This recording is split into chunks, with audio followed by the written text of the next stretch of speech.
Welcome, everyone, to episode number 20 of the Dragons Den podcast. My name is Eric Hopkins, a.k.a. Gel. Thrilled to have you guys with us here this evening on a Friday night. I got Brandon Miranda in the top right, Matthew down the bottom left, and my buddy Daniel Horton down there on the bottom right. We got a lot of stuff to go over tonight. We got some movie news. We got some sports. We got some pro wrestling. We got some politics to end the show. Just going to run the whole gamut here tonight. So how's everybody doing? Good. Hanging in there. Yeah, hanging in That's there? ready. Hey, gosh. I'm ready for the weekend. Overtime. Yay. Yeah, I'm going to start doing some of that myself. So, because they may take overtime away from us at some point. We'll have to wait and see. Oof. Yeah. Well, Just gotta have some of mine. yeah. I mean, I could probably use it at this point. But yeah, they're definitely going through some stuff over there where I work. Me and Brandon and Matt obviously still work there, and they're definitely possibly moving some shifts around.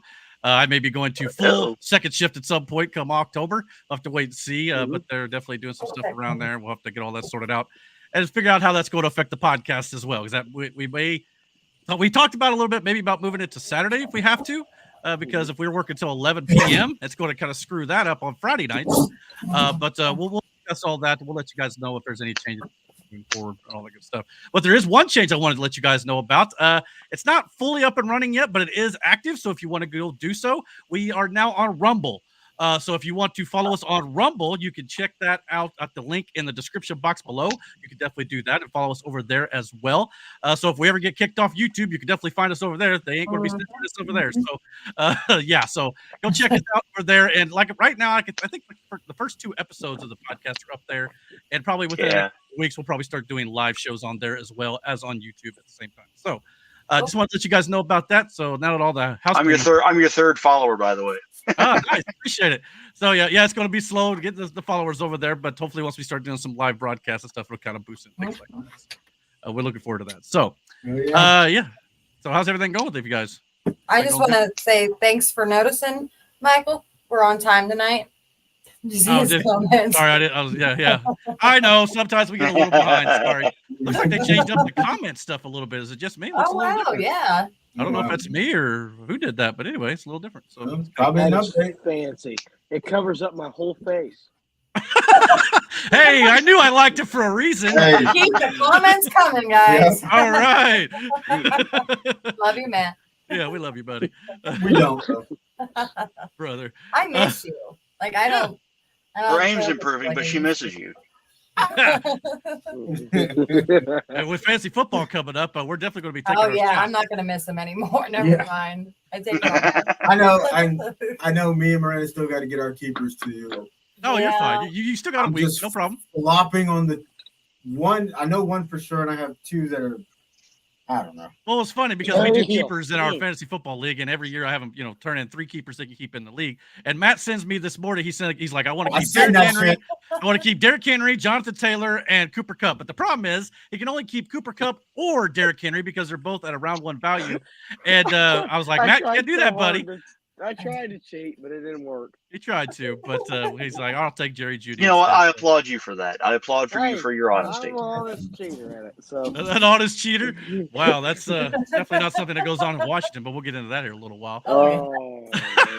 But before we get into all that, we'll say hello to Kathy too. By the way, thank you for joining us. Love your profile pic. By the way, that's awesome. Yeah, for sure. Glad to have you here on the show. Michael wrote, "Retired fantasy football person right here." I can't remember. Did you ever? I don't know if Mike ever won that fantasy championship, though. I don't think he did. I could be wrong on that. I have to check the record. Yeah, Miranda did. Matt won in 2020, so we're putting a giant asterisk next to that one. Yeah, COVID. COVID, that whole year was upside down. Matt, if you win this year, it'll be monkeypox. Just think about that. Oh yeah, we're going to talk a little bit about that too. Kathy says she misses you too. So, I see. It's a Facebook thing. Looks like. Oh yeah. Maybe, well, I don't know. YouTube was doing it too, so maybe not. I don't know. But anyway, we'll sort all that. I think if your profile is tied to Facebook, it shows your Facebook page or your Facebook page. Well, hopefully they'll be doing it. I think there's a way to set up where I can get the comments from Rumble and stuff like that. It all comes here in one spot, so that's kind of nice for us. But it's kind of funny. It's like somebody's commenting on Rumble and not on YouTube. People on YouTube are like, "What the hell?" I mean, like they ain't gonna be able to see it unless we pull it up on the screen. But yeah, so but that'll be cool. So I guess we got some movie stuff we'll get into. So let's get into that real quick, and we'll talk about all that. So here we go.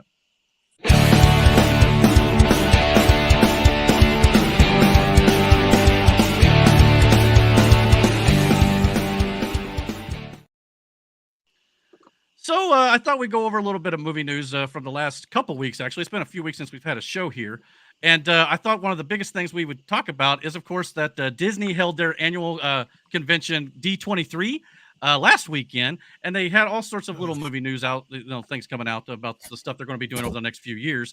And I thought I'd show you guys just a little bit of a graphic about some of the stuff they're going to be doing over the next few years here for sure. Obviously, a lot of these we kind of knew of from the get-go, but we've definitely got a live-action Lilo and Stitch coming out, a live-action Moana movie, sequels galore from Moana 2, Frozen 3, obviously the Avengers stuff, Toy Story 5, Mandalorian and Grogu is getting their own movie now instead of a third or a fourth season, I should say. And of course, we know about the live action Snow White, a lot of controversy surrounding that movie with their actress and some of the stuff that Disney's putting in there when it comes to the agenda type stuff. And of course, like I said, the Marvels, and of course, Incredibles 3 was also announced as well. So, yeah, so a lot of cool stuff going around here. So I thought we just kind of hit some of the highlights with all that. When I was standing, they did kind of introduce us to the live action Stitch from Lilo and Stitch, and this is what the design of the character looks like. Very similar to the animated movie, so I thought they did an excellent job with this. I think it looks great. So let's check it out. Huh? La Crista! So yeah, nothing major there, but it was at least a little bit of a look at what the character will actually look like. So there was a lot of people worried that it was going to look like the ugly version of Sonic the Hedgehog before they got him right in that movie. So I'm glad to report that at least that Disney looks like they got Stitch absolutely accurate. So that's great to see. Yeah, that's impressive. Really enjoyed Lilo and Stitch. Awesome. Movie. Oh, and Michael in the chat, I'll bring it your comment up here when we get to that segment. We are going to talk about that here in a minute. So just hang on. Please tell me Dwayne The Rock Johnson will be casted for that movie. No, but he's in the live action movie though. He'll be playing Maui just like he was. He has to be in one of those two movies. Yeah. Absolutely. No, I think it was Vin Rames that voice act the big bodyguard in Lilo and Stitch. I can't remember his name. Oh, okay. I can see that. That would work out really cool in my opinion. But yeah, so we also had a bunch of other, Disney stuff they brought. Obviously, Toy Story 5. We know that fifth film in that series is coming out in 2026. And the reason why I bring this up is because I kind of feel like, a lot of times we think about, sequels that don't actually warrant getting a sequel. In this case, I think I kind of like a couple of the plot details here. One of them, obviously, is we now know that an army of 50 Buzz Lightyear toys who are stuck in a malfunctioning play mode will be the villains of the movie. So that could be interesting, at least. But the main storyline is centered around the fact the toys are going to be dealing with the technology age and how the kids that they're living with are so, I guess, addicted to the iPads and the cell phones and all this stuff and don't want to play with toys anymore. So I thought that storyline was actually at least intriguing enough to kind of coincide with what's going on in the real world. Yeah. So I like that. Now, obviously, this, concept art came out, and obviously you see Woody there. They did announce that Jesse and I think some of the characters are definitely going to be returning for this film. But Woody at the end of Toy Story 4 kind of left his kid and went off with Bo Peep to kind of live his life away from the other toys. So a lot of people were like, well, they're just kind of undoing the ending of the fourth film. Now, we don't know that's going to be happening for sure. This could actually be like a prequel even to the last film. We don't know, but maybe it's not Toy Story 5. Maybe they changed the title to get rid of 5. Or it could be it could be that they tweaked the storyline to where he winds up coming back for X reason. Yeah, exactly. You got the spork there at the end, which kind of Forky was in the fourth film, so you're right about that. Destroys your. You're right about that. I'm okay with them destroying the ending of the last movie because personally I didn't like it. Wow. He said I didn't like it. Did it make you cry? It did. It made me cry like a big girl. Well, I mean, and that one to me was kind of like, it was a nice send off to the Woody character. So I thought this one might be a good send off to the Buzz Lightyear character, but maybe they're not going to go that route after all. So we'll have to wait and see how this goes. But I just like the idea of the whole toys versus tech. So I thought that I just told my daughter that she needed to find something to play with. Yeah, like stop. Stop. Yeah, we have still a bunch of toys.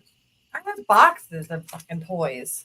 That we got for Jaden when he was little, and then Jackson. Jaden's got more toys in his room though than Anaya and Jackson. Yeah, like I will say that about Jaden. Jaden still he's like the model, like the models and his Lego stuff. Like He doesn't play it like He doesn't play with them, but he sets them up and plays. He plays Yeah. them around his room.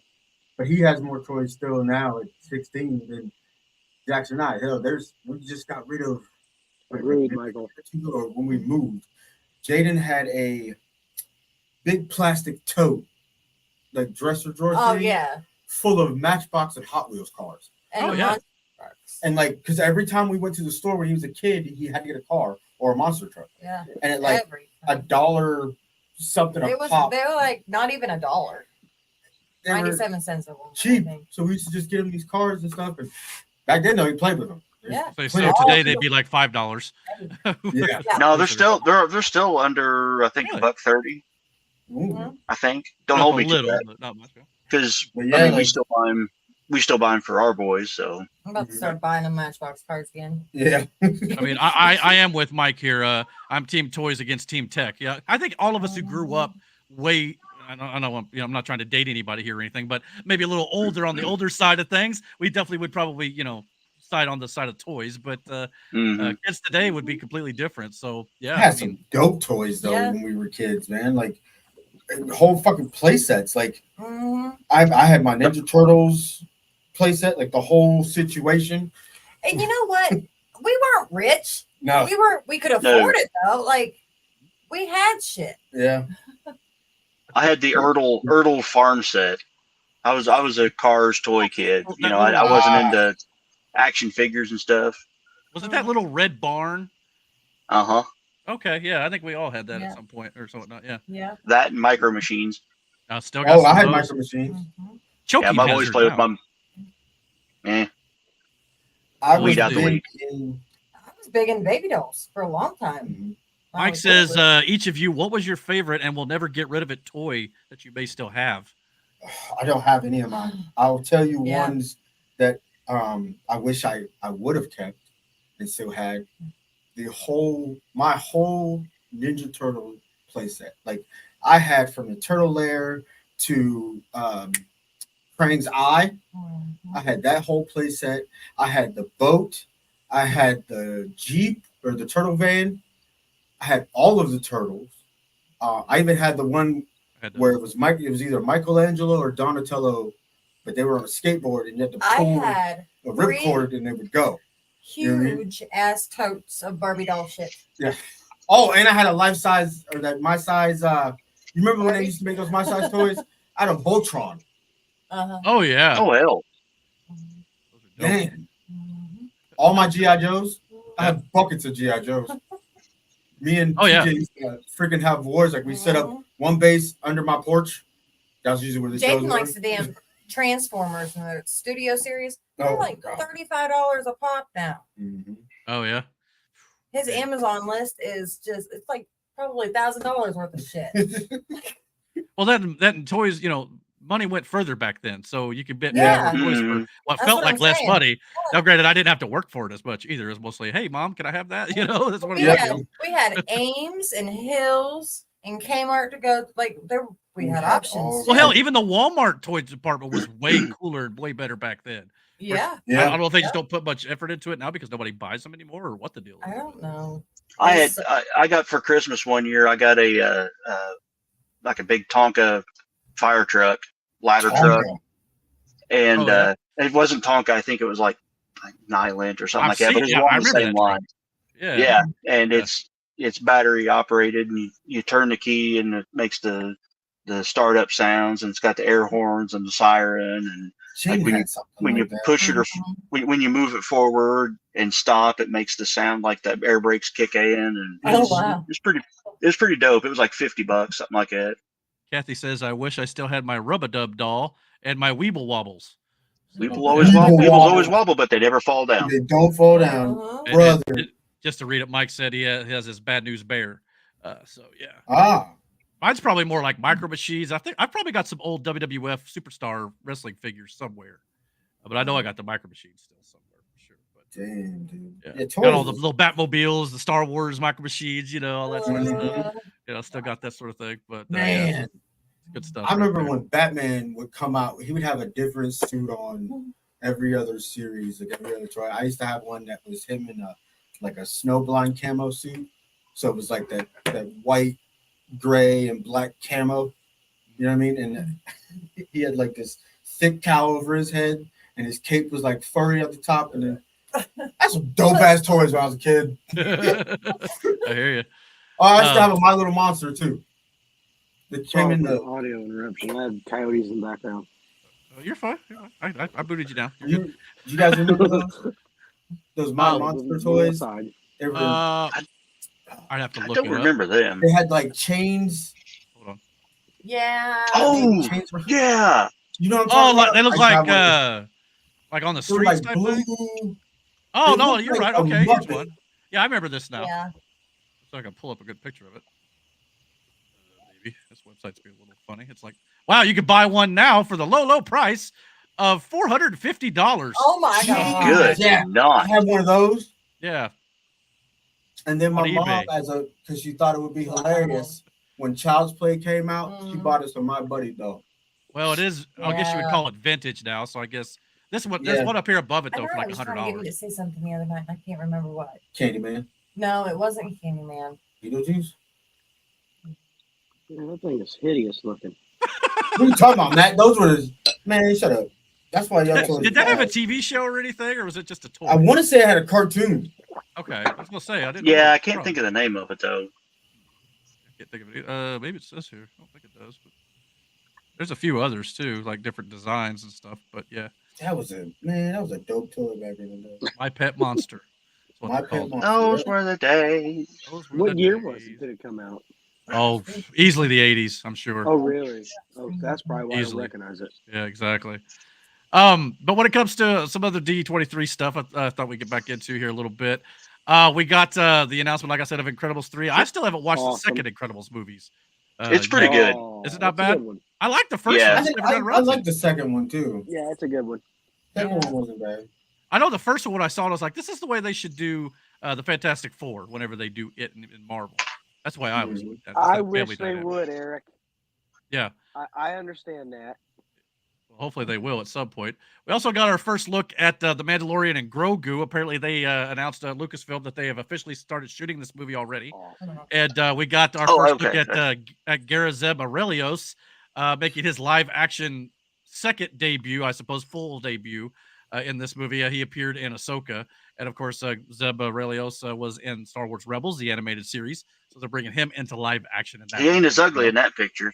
Right. Animation doesn't, it definitely cleans it up. And obviously the live action version gives it a little bit more of a grittiness to it. But yeah, it's kind of the design for Zeb, fun fact here, was actually the original design for Chewbacca Mhm. back in Oh, the no. 70s. Yeah. Mhm.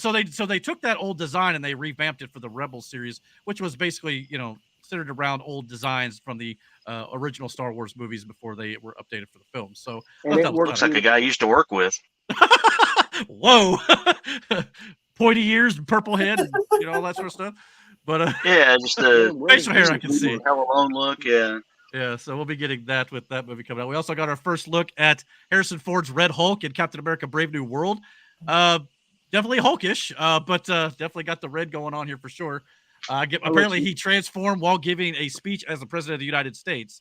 So that could be interesting to see there, as the president will be possibly a villain in this movie from the looks of things here. The red eyes is really cool too. So yeah, definitely you can see that they definitely took the facial features of Harrison Ford and put it in here. So Mhm. they kind of look really cool. So definitely good to see that. totally So yeah, doesn't look agenda pushing. how? Too much red? Like you got to get red lives matter. Is that what you're It going to has to be the president of the United States. do? Pushing the I guess the president could be evil type situation. I don't know.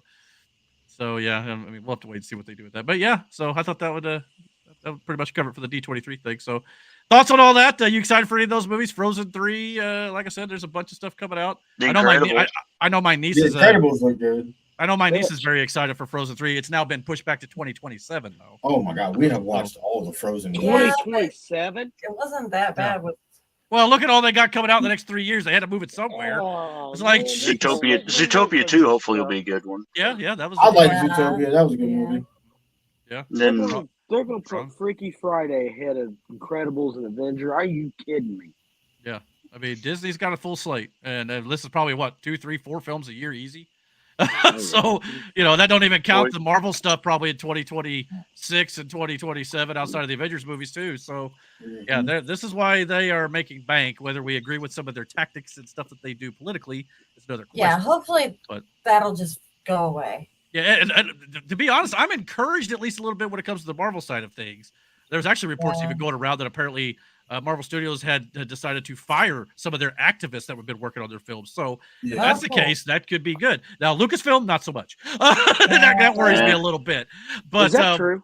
We'll have to wait and see. Yeah, that's what I hear. I've not heard that yet. I never lie to you, Matt. I'll tell you that. I might embellish some stuff to you a few times. Well, I'm just curious. I've not heard that. I've never heard that before. Oh, have you not? So. Okay, that's interesting. Yeah. Well, I'll have to pull that up. So apparently I lost something here. I'll pull it back up real quick. But yeah, those are our next topics. I'm kind of hopeful for Toy Story 5, 2 toy, 2 story. Oh wait, no. Two toy, 2 story. Yeah. Anyway, there's a couple up there that that's the path that they're on. Yeah, and maybe they'll get some cool toys out with them. Yeah, that's more like that's our thing. Every year we see something, we're like, oh man, hopefully they'll make that into a cool toy. And yeah, don't get me wrong, Marvel's been doing it, and Transformers always does it, but like, not the same. It's not the same shit. Like, it's weird. Yeah. Well, speaking of I guess there's a movie coming out this Marvel. Speaking of that, coming out in December, they dropped a new trailer for Kraven the Hunter. So I thought we'd check that out. I just seen that. You have my attention. And I'll give we give our thoughts on that. So let's check that out real quick. And see how this looks. My son, we are hunters, the greatest the world has ever known. Охотник, это сказки.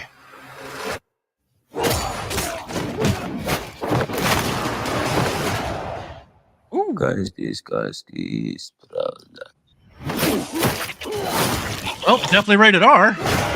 Yeah. Who's next? I heard the noise. Okay, that looks good. Are you like your father? A gangster? A killer? And I heard a voice. And behold. Oh my goodness. Hey. Followed with him. There's a man going round taking names. My son. And he decides who to free and who to blame. There's an animal stronger than you can imagine. The hairs on your arm will stand up. Tell me about this hunter. Some are born and some are died. Once you're on his list, there's only one way off. When the man comes around. When the man comes around.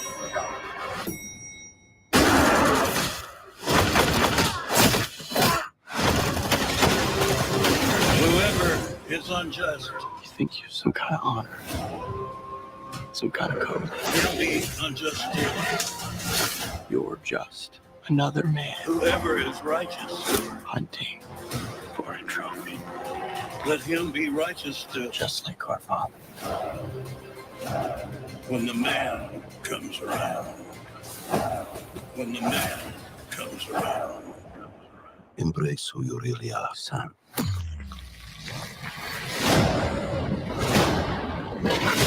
Oh, there he is. And you will become a legend. When the man comes around. I'm intrigued. When the man comes around. I may have to go see that. Okay. That's all you Kraven's say a after really that is dope you're villain. intrigued. Especially Spider-Man. Well, yeah, that's the thing. Whether or not Spider-Man is actually going to make an appearance in this, I highly doubt it at this point. No, I'm just saying he's a cool villain for Spider-Man. Yeah, definitely. And if he ever gets in a Spider-Man movie, I'll even be more excited. So yeah, I mean, the reason why I say I'm intrigued, Matt, is because when this movie was announced and all this sort of stuff, knowing there's no Spider-Man in it, which is what usually makes Spider-Man villains good, is to have Spider-Man in it. Number one. Early movie of the year candidate? I don't know about that. Well, it's the end of this year, so it'd be the end of the year. But is it in the same category as Deadpool and Wolverine? No, I don't know. I don't think anything's touching that. I'm saying, is it in the same year as Deadpool and Wolverine? Yes, it'll be at the end of this year. So yes. Okay, well then will be Deadpool and Wolverine ahead of that movie. But proceed. Okay. Well, the other thing too was the early reports were, now I've heard they've gone through some reshoots and things like that. The early reports were that Kraven the Hunter was going to be like an animal rights activist and that sort of stuff. But I ain't gonna lie, the design on the costume for Kraven the Hunter is on point. Yes, for sure. With this, I mean, I don't know how you describe powers. it. Yeah, all that sort of stuff. Now, the one thing this trailer kind of was, some people were like, well, the Rhino looks kind of stupid. Which, but here's the thing, the Rhino in the comics always looked kind of stupid. Yeah. I mean, let's be fair here. He's a man in a rhino suit. What's wrong with that? Well, I mean, I like him being like Chris Farley. He's shooting stuff out of his nipples. Oh, hell! In the game, in the Spider-Man game, where you see Rhino, he's in a power suit. Yeah, I mean, it could be worse, guys. It could be this. Yeah, I don't like that. This was Amazing Spider-Man 2, where they tried to make it a mech suit, and it did not go well. Which is why Spider-Man is now in the MCU at all with Tom Holland, thanks to the box office failure that was Amazing Spider-Man 2. So yeah, I mean, so when you look at the Rhino in the movie, I mean, he's obviously going to be a mutant or something of that nature. I mean, yeah, the experiment gone wrong. Trying to replicate what happened to Spider-Man, and it did work. Clearly, I mean, yeah, I mean, of course he's like wearing a suit in the comics, but what do you want him to do? That's a good movie to introduce him into. Yeah, that's a good movie to put him in, because Kraven is the hunter, and I mean, you saw how that went. It's not about I get the whole approach because it's kind of like an anti-hero thing, and it didn't work for him. Well, that's what I'm saying. Like, because Kraven's really not a villain per se, but he always just wants to hunt it's kind of like a predator. Like a predator in the movies, always wants to go after the biggest game available, and he wants to hunt Spider-Man because he's a worthy adversary. That's what it is. He's not like a villain. He doesn't do. Can you imagine a Predator, Kraven, and Hunter crossover? I don't know why. I just got to kind of fucking dope, actually. Yeah, I mean, why not? Nice. I'd watch it. Get on that, Sony. Some alien in there to mix it up. Yeah, exactly. Dude, if the Predators were involved in it, I would go see it just for that. Bro, if you could tie that shit into Godzilla and Kong, I'm here for it. I mean, for sure. So, I mean, I don't know. I mean, what's versus Godzilla? Yeah, make it happen, Captain. Predators versus the Avengers. Yeah. I mean, yeah, I'll take my money. I mean, I'm cool Predator versus Panther an actual thing? Oh, I don't know. There's probably a comic. There's probably a comic somewhere they've done it. I'm sure I guarantee it. But yeah, so I don't know. I mean, I guess Sony's actually really high on this movie. I guess, like I said, after the reshoots and stuff, they're saying that they're expected to be a hit. So for them to be that confident in it after Morbius failed, after Madam Web failed, some of this stuff that didn't have Spider-Man in their Spider-Man character movies, I'm at least intrigued. Movie. But like I said, yes, this is a Sony movie. This is not an MCU movie. That's what I'm saying. You asked why I was intrigued. That's why. But this, at least, the trailer was good. I'll say that. So we'll see come December. That's all I can say about it. But yeah, if this was MCU, I'd be a little bit more confident. I'd be excited. Well, and they've had their issues too, but at least it feels like they're on the uptick a little bit. People said Venom was going to be bad too. And that's true too. And I don't hate the Venom. Venom was decent. So I'm actually a little worried about the third one. I'm not going to lie to you. I don't know. The trailer just wasn't selling me 100% on it, really. But guess we'll wait and see. It is Sony. Last bit of movie news I wanted to get into before we moved on was apparently we have reports of MGM is going to be making a biopic, or Amazon MGM, and it's going to be centered around the life of John Madden, the famous NFL coach. And, I know what this is. I'm not going to say anything. And Michael commented on this earlier. Oh, a little bit earlier. And he said, where was it? Did you see that Nicolas Cage is going to be playing John Madden in an upcoming movie? And yes, we did. So, how? He ruined Get Frank Caliendo. He can even do the freaking voice. Oh, hell yeah. Wow. Actually, I think he put out a video. I don't know if I can find it real quick. But he put out a video where he was him doing Nicolas Cage as John Madden, if I'm not mistaken. Oh, hey, real quick, Oh gosh. Eric, real quick before we move on, there was a Predator Well, I'm not done yet. versus a Marvel character, Oh. and guess who that Marvel character was? The Hulk. Nope. I don't know. Wolverine? Yeah. Was it really? And I'm like, Yeah. Oh I wow. was, and in my head, I'm like, yeah, I can see that happening. Oh, wow. I didn't even Well- think about Wolverine. Here you go, Horton. After the news came out that John Madden would be played by Nicolas Cage, here is Nick Caliendo. It is Nick Caliendo, right? Frank Caliendo. Frank Caliendo. Sorry, my bad. I knew who you were talking about, but I think he was doing an impersonation of both together. Let's listen. Now, Nicolas Cage as John Madden. Hey, folks, John Madden here, and welcome to John Madden Football. Now I'm going to steal the Declaration of Independence. Nailed it. Yeah, that's kind of I how I love feel it. about that too. Yeah, Frank Caliendo. I love it. Yeah. So, I mean, Thanks, the man. you're right, though. I don't know how I see this working. Neither do I. However, when I saw this picture of Nicolas Cage, and then I saw this picture of John Madden, the younger years, I thought Okay. maybe But you here's get the the right Still wig. pushing it. It is. The Yeah. voice is going to Madden's voice is very unique Boom. You got to hit that. and iconic. Here's Oh, a yeah. guy that's going to fuck up his role. So, I mean, if he can nail the John Madden. voice, maybe, but Listen to what you just said. I Now, know. think of Nick Cage in every movie Nick Cage has ever been in. It's always Nick and see Cage. if that voice Just find changes. any other Mhm. clip of him real quick. National treasure. I can't see it. Yeah, I agree with you. It's I Nick can't Cage. see it even if he uses his Gone in 60 Seconds voice, and that voice Ghost was Rider. cool. It's like Will Smith. He's playing Will Smith in his movies. It's Nick Cage playing Nick Cage, pretty much. I mean, Yeah, there's certain actors who just play, like The Rock plays The Yeah. Rock in a lot of things. Yeah. So yeah. I don't know. But then again, maybe if they do, what if they do like a fat suit, kind of like Colin Farrell? in I don't Django? think that matters, dude. Like I'm Maybe saying, not. Maybe not. it's his voice. Yeah. You can put whatever you want on a person being John Madden. It's John's voice.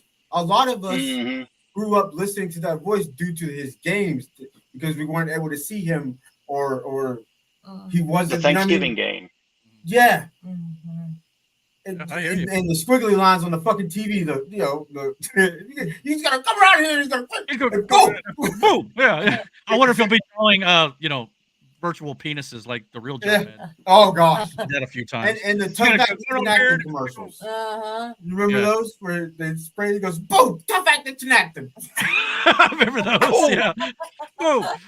Well, the early reports are apparently this film will be a part biopic about his life and part biopic, whatever, and part making of the video game Madden. So Why? it could be kind of like an Air type situation. Ben Affleck movie that was about the making of the Air Jordan Nike shoe. Maybe something to that Oh, effect. wait, who's on the cover? He This does is not belong. on that McCaffrey. I know he's on the cover. Oh, and I know I Jesus. kept him in fantasy. I know. Oh That Jesus! is hot trash. He's gonna What's tear his that? ACL first game. He Don't is you done. shut your mouth. He's already got a calf injury. He's First enough game as of it is. preseason. I know. Oh, he's gonna blow it. Yeah. That Shush. was a dumb Shush. idea. But hey, look, No. my line of thinking was drafting Christian McCaffrey. I had the number 9 pick out of 10. Who am I going to get better at number 9 than Christian McCaffrey? Nobody. You're not wrong. Like you'd be a So, fool it's to worth drop the him risk. because of this superstition. But honestly, it's always happened. This is So- why I also kept Breece Hall for you fantasy football enthusiasts. You know they're the number 1 and number 2 ranked running backs. of That's the not season. any better. Yeah. Now my receivers may be garbage, but Brandon's gotta make choices, boy. Yes, Yeah. he does. by the way, speaking of this Madden cover, Matt and Brandon or anybody for that matter, when you going to get these hands? Fool, you still ain't got started what up in hand? fucking college yet, son. Well, I'm nothing but air and Gotta get opportunity spots here, behind brother. you. You know what I mean? Well, Just also, saying. A high school game. I'm just Start waiting to doing record it on the y'all thing podcast. Rumble. Yeah, Whatever, son. exactly. I want ready to stream this sucker whenever you're ready. Let's do it. We just got to get the. You can get probably these working it virtual out. hands whenever. You feel me out? You feel me? The only way you have a chance is if I'm playing as Indiana University and you're playing as Ohio State and you don't do the All leveling out the team thing. Let's be fair. Just Dude, because I'm my playing Georgia. team is better than yours, Yeah. even if that translates over to Roll digital, Tide, baby. that's a you problem. Oh, Hey, listen, fuck Alabama, fam. I was undefeated all year, get to the fucking finals with the Cincinnati Bearcats. That's right. I took them from irrelevancy to number 2 in the fucking state, and I get there, and Alabama beats the dog shit out of me. Don't listen to Brandon. brother. They're at the bottom. They're at the bottom. I'm of the so ACC. pissed. Don't even listen to him. Yeah, well. Whatever conference they're in. Conference USA. Yeah, does Alabama play Ohio State this year? This could be fun. I don't know. I don't know. They might. Sure It's maybe. going to be interesting because now that Saban's gone. Yeah. Well, they that don't ass play everybody Alabama. else is. And Ohio State won't make it that far, Number so two. it All really right, doesn't Matt, matter either way. Yeah, Oregon's Who's got a going better to town. shot? You think Clemson gonna do it? I think Clemson has a better chance than Notre Dame. Dang. And I think Georgia. to defend themselves. Tell Nate what you said. Nate knows what I said. That's why I put it in the podcast. He's probably watching. He's been watching a few. Nate, too. I'd love to get Nate on here. That'd be hilarious. Oh hell yeah!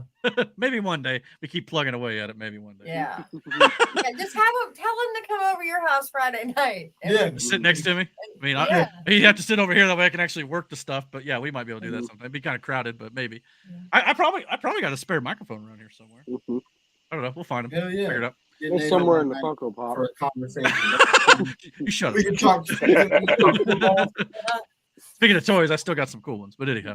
All right. Well, what's that comment here? Who plays each of you in a Dragon's Den I don't- movie?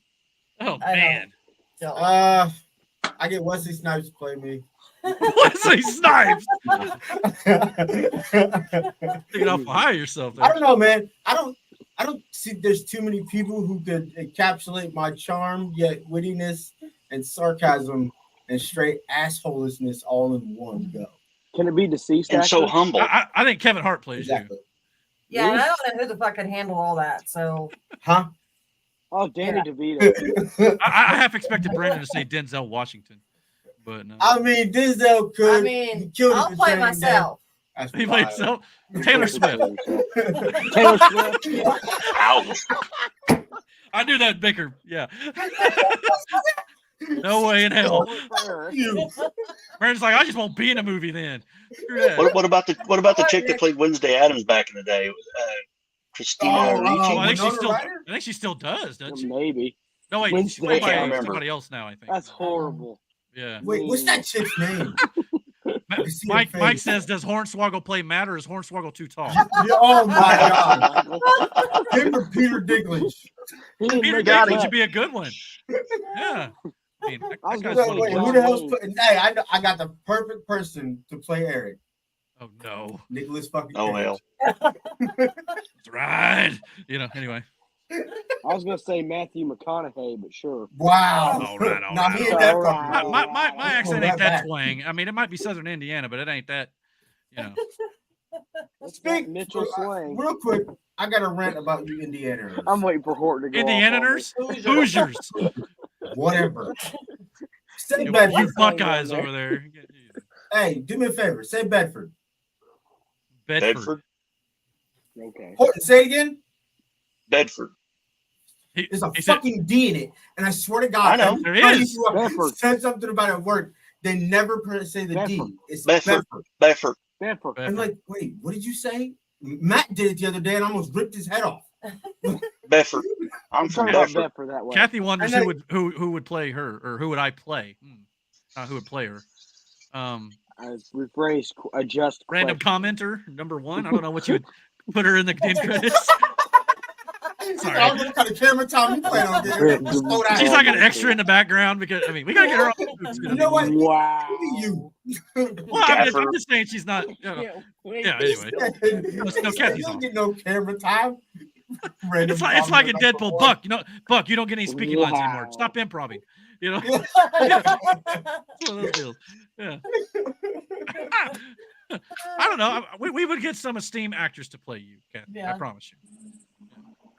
I don't know. Catherine Zeta-Jones. or I something. gotta. I was just thinking Kathy for some reason. My charm Taylor is Swift. one in a No. million. Like it is hard to replicate me. You want to put in Brittany Man. Who Mahomes? would play me though? My first thought, not going to lie, the only reason I thought my first thought for Horton was Dennis Leary, just because of Rescue Me and the firefighter. Wow. I'd be all right with that. That was my first thought. But by the way, if you've never I'm seen not that, that Nah, old. because whoever it is, it's got what's the dude from Well, Orange wait a minute. County Who's gonna Chopper? play Aaron? Paul with Aaron's Paulie. not here, but we gotta. I mean, oh yeah, With the Aaron. mustache. Who was in Aaron? Who would play Aaron? yeah, Who was the kid in the D&D oh. movie? Rob Schneider. yeah. Rob Schneider. Hey, Rob good Schneider conservative, in. good conservative Rob actor, by the Schneider way. in. Uh-huh. Yeah. Yeah. Love Rob Schneider. At least he's got some common sense about him, unlike some people. Rob Schneider. Nailed it. And the stapler. Yeah. from the South Park show. Yeah, good stuff. Who would you get to play Seth though?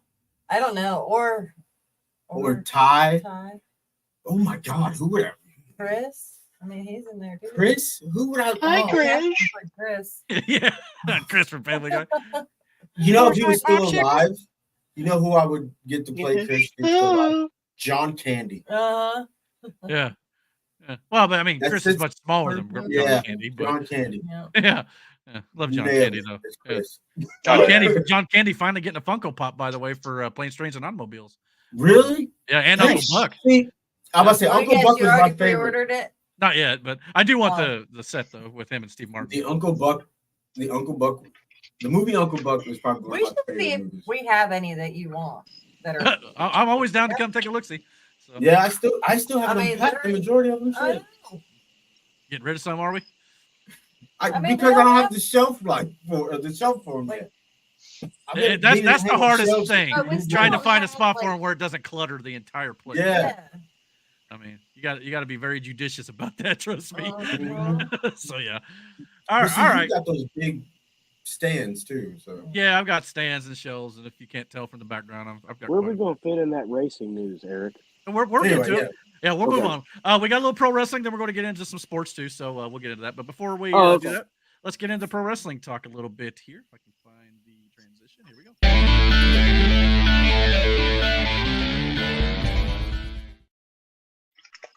All right. So before we get too deep into pro wrestling talk, I did want to mention a little bit of a somber note. The uncle to Roman Reigns in WWE sadly passed away today. I believe it was today. It was confirmed. Alpha Anoa'i, the brother to Sika Anoa'i, who was Roman So Reigns' sad. father, passed away today. And Roman Reigns' father, Sika, passed away less than 2 months ago. So this is Damn. a rough stretch here for the Anoa'i family and the Roman Reigns family. Obviously, the Alpha and Sika were known as the Wild Samoans, the obviously famous tag team from back in the day, and definitely a part of the infamous bloodline, as it were, with the Samoan the dynasty. Samoan dynasty, yeah. Absolutely. So definitely sad to see legends of the game here. Obviously, Rikishi and many other Samoans throughout the years. Rikishi, I believe, Alpha was one of his uncles too, if I'm not mistaken, because I believe he was the nephew. So Yeah. but yeah, there's just so many family members in the Samoan dynasty. It's hard to keep track. But yeah, definitely sad to see that for sure. So our thoughts and well wishes to the Roman Reigns family, and I believe Roman Reigns even put out an X post. And he said, "Our family has suffered another great loss with the passing of my uncle and Hall of Famer. I'm not going to try to pronounce that, so don't even ask me to. Alpha Anoa'i. We thank everyone for their support and are comforted by the fact that he now rests in peace. Alpha and my father, Sika, were loving brothers, the greatest tag team of their generation, and now they're reunited together in heaven." When I first heard this news, not going to lie, since Sika just recently passed away like less than 2 months ago, in my head, I was kind of like, since they were brothers, you always hear these stories about people who really have really close connections to each other. When one passes, the other one goes not too long after. Dude, I've seen it. I know, and it's I think that's what happened to my grandmother. Believe it or not, I think once my grandfather passed away, it really took a toll on her. She lasted a little longer than 2 months without, but yeah, that definitely happens for sure. So definitely sad news all the way around, and I hate to see it. So, any thoughts on the Wild Samoans, Brandon? I know you've been around for a long time.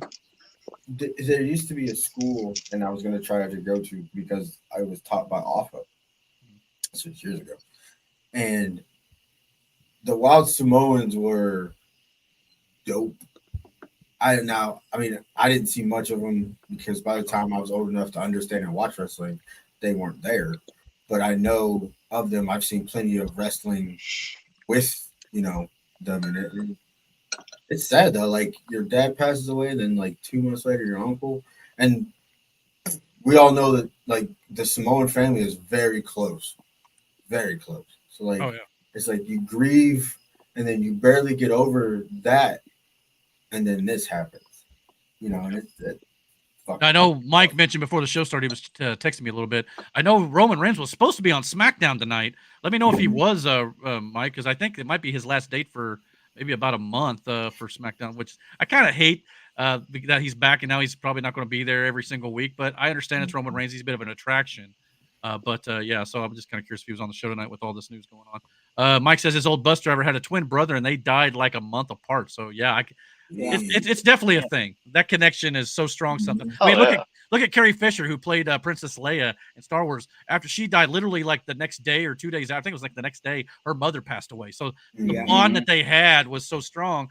It was just they didn't want to go on anymore. So it's a sad thing to see. Don't want to hear it from at all. Two legends in wrestling, though. Absolutely, and the Samoans, obviously, big dynasty, and for sure, obviously, their name will live on forever. I don't know anything about wrestling, and I don't watch wrestling that much, but I know who the Wild Samoans are. Well, and they were the head shrinkers. Even I believe, I think it was Alpha who actually managed them for a time with Rikishi when they were early on. So so I mean, they've been in wrestling since, but as far back as I can remember. So thoughts and prayers are with Roman Reigns and his family for sure.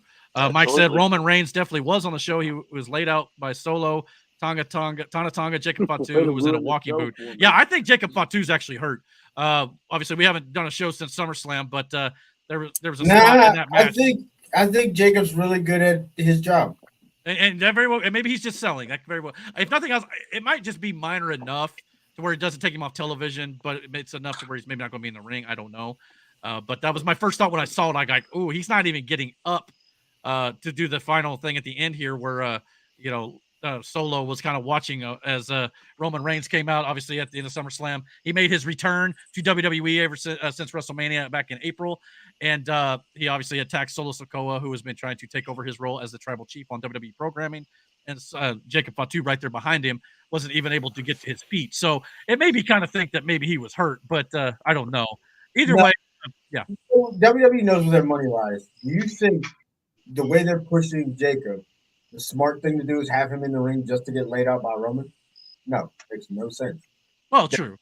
Why he couldn't get in the ring, and he hurt his leg.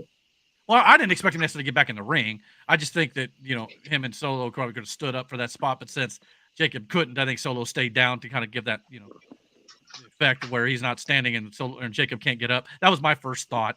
But yeah, basically everything we predicted about SummerSlam came true. We were pretty much spot on the money on that. If you watched our show 2 weeks ago, we'll see how good our predictions are for All In. We were going to go over that here in just a little bit.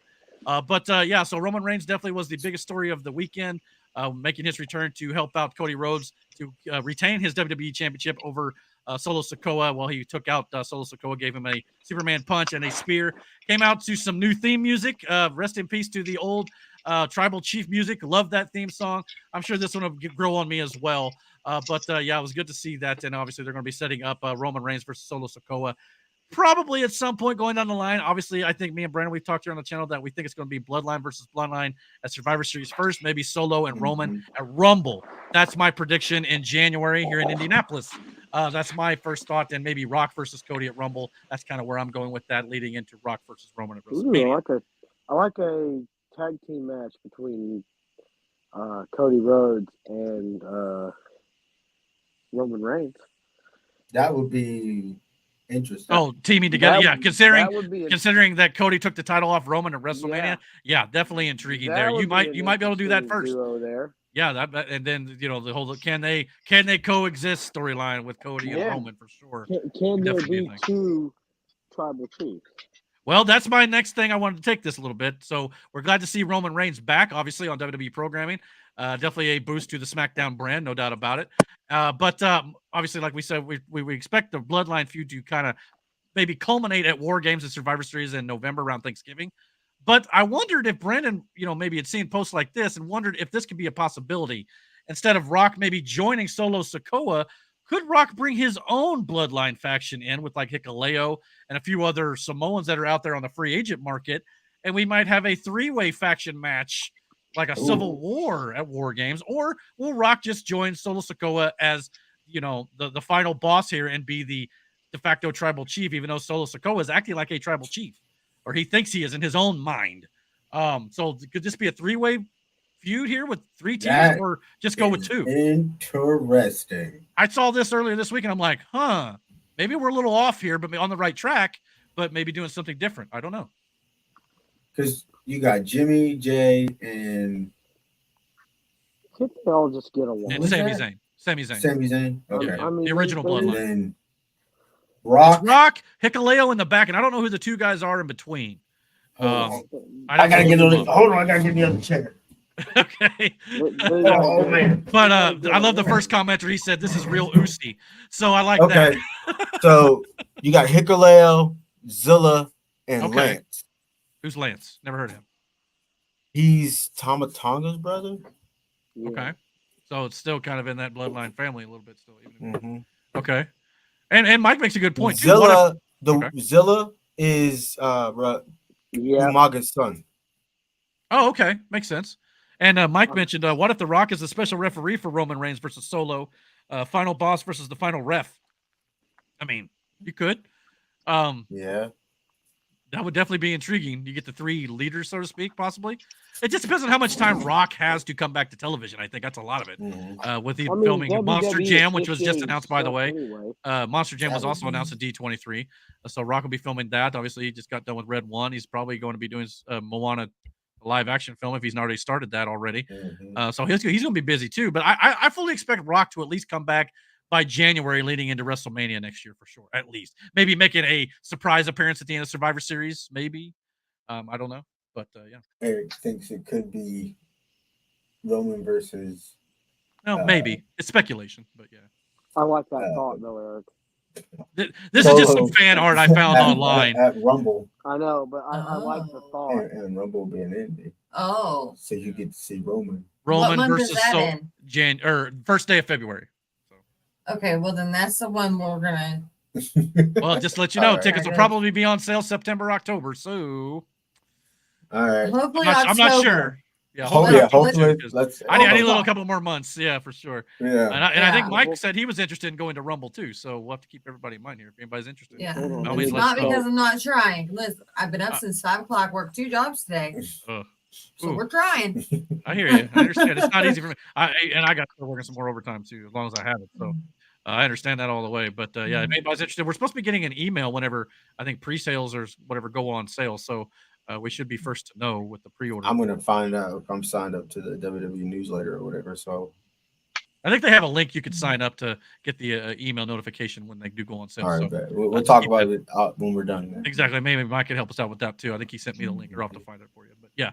So yeah, this is definitely a possibility for maybe later this year. I don't know. It's just something I saw was kind of intriguing. I thought I'd get you guys' thoughts on it. That would be kind of dope. I ain't gonna hold you. Yeah. Jumping from WWE to AEW. I don't know if we're going to have a show next week on the channel because Horton, are we still going camping or not? Do you know?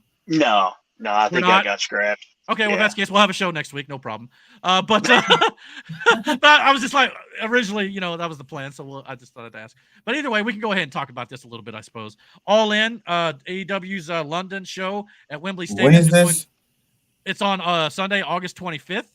So it's a couple weeks away now. I thought maybe we weren't going to have a show next week, so I thought we'd cover it tonight. But we go ahead and cover it now. That's fine. And if there's something new come out between now and next week, we can cover it too. Yeah. But this is the card as it stands as of now. Bryan Danielson versus Swerve Strickland, title versus career. Tony Storm versus Mariah May for the AEW Women's World Championship. Mercedes Moné versus Dr. Britt Baker for the TBS title. The AEW All-American Championship or American Championship with Will Ospreay versus MJF. Darby Allin and Jack Perry for the TNT title in a coffin match now, which makes a lot of sense with Darby Allin's coffin drop being the finisher. Willow Nightingale, Tomohiro Ishii versus Chris Statlander and Stokely Hathaway. Stokely's going to get destroyed here. Chris Jericho and Hook for the FTW Championship and a casino gauntlet match for a guaranteed world title shot. This is kind of like AEW's version of the Royal Rumble to a degree. There's 30 superstars in the match, but it's sudden death. It can end at any time.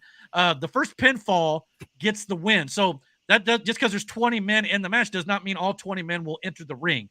Like you could have 5 men, 10 men, 7 men, and whenever the pinfall happens, the match is over. part of me doesn't like that because like the other guys don't even get an opportunity. But at the same time, they're trying something different there. It's kind of been popular with the crowd, so we'll see. But yeah, I mean, I think overall the card looks good. I'm not so sure if I care so much about the Stokely Hathaway match. Be kind of intriguing to see how Stokely does with Ishii, because Ishii will kill him. But even Willis, the Nightingale can kill him. The rest of it, I'm intrigued by. Obviously, Jericho has his detractors right now, but I kind of like that match too. But we'll see if they add anything else to it. But what are your thoughts on this so far? I think Mike had a thought. MJF versus Ospreay will not top their match from Dynamite. I can agree with that. That 1 hour match that they had where MJF won the international title, now the American title, was a classic in my opinion. That was a good match. So yeah, you might very well be right about that. So what are your thoughts, Brandon? Well, at least 3 of the matches are predictable as who's going to win. But as we saw with SummerSlam, that's not always a bad thing. SummerSlam was a good show, and we nailed every single prediction on that one. And I get what you're saying about liking Jericho's character, but like, I'm over Jericho in the ring. I'm not saying he can't do it, but he can't. It's definitely not. I mean, he's definitely showing his age. We'll put it that way. Yeah, I understand. And it, in a way, he helps Hook, but also he hinders Hook at the same time. Because we've seen Hook have some good fucking matches with some good guys, but like you won't get that in this one. I mean, it'll be good for what it is. The Darby Allin and Jack Perry. That's going to be a fight.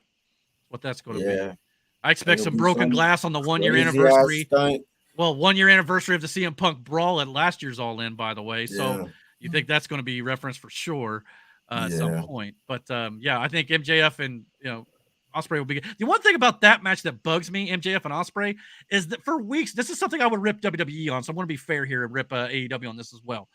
For weeks, they had Pac won the #1 contendership to challenge for the international title. And he kept saying in his promos, I'm going to have my Wembley moment, my All-In moment, kind of drawing that parallel to the WrestleMania moments because they're trying to make All-In their WrestleMania for sure.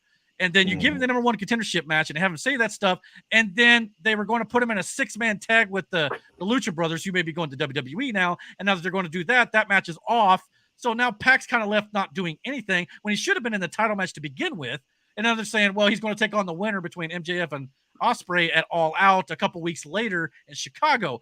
Don't get me wrong, that'll be a fun match too. But at the same time, why did you have him go out there and cut these promos about going to be in a Wembley moment, and now you're just going to probably put him in the gauntlet match? The only way to make it, then he wins the gauntlet match. That's the only and that way. would be good. That would be good. I got no problem with that. But it's almost like they were flying by the seat of their pants. They didn't know what they were doing.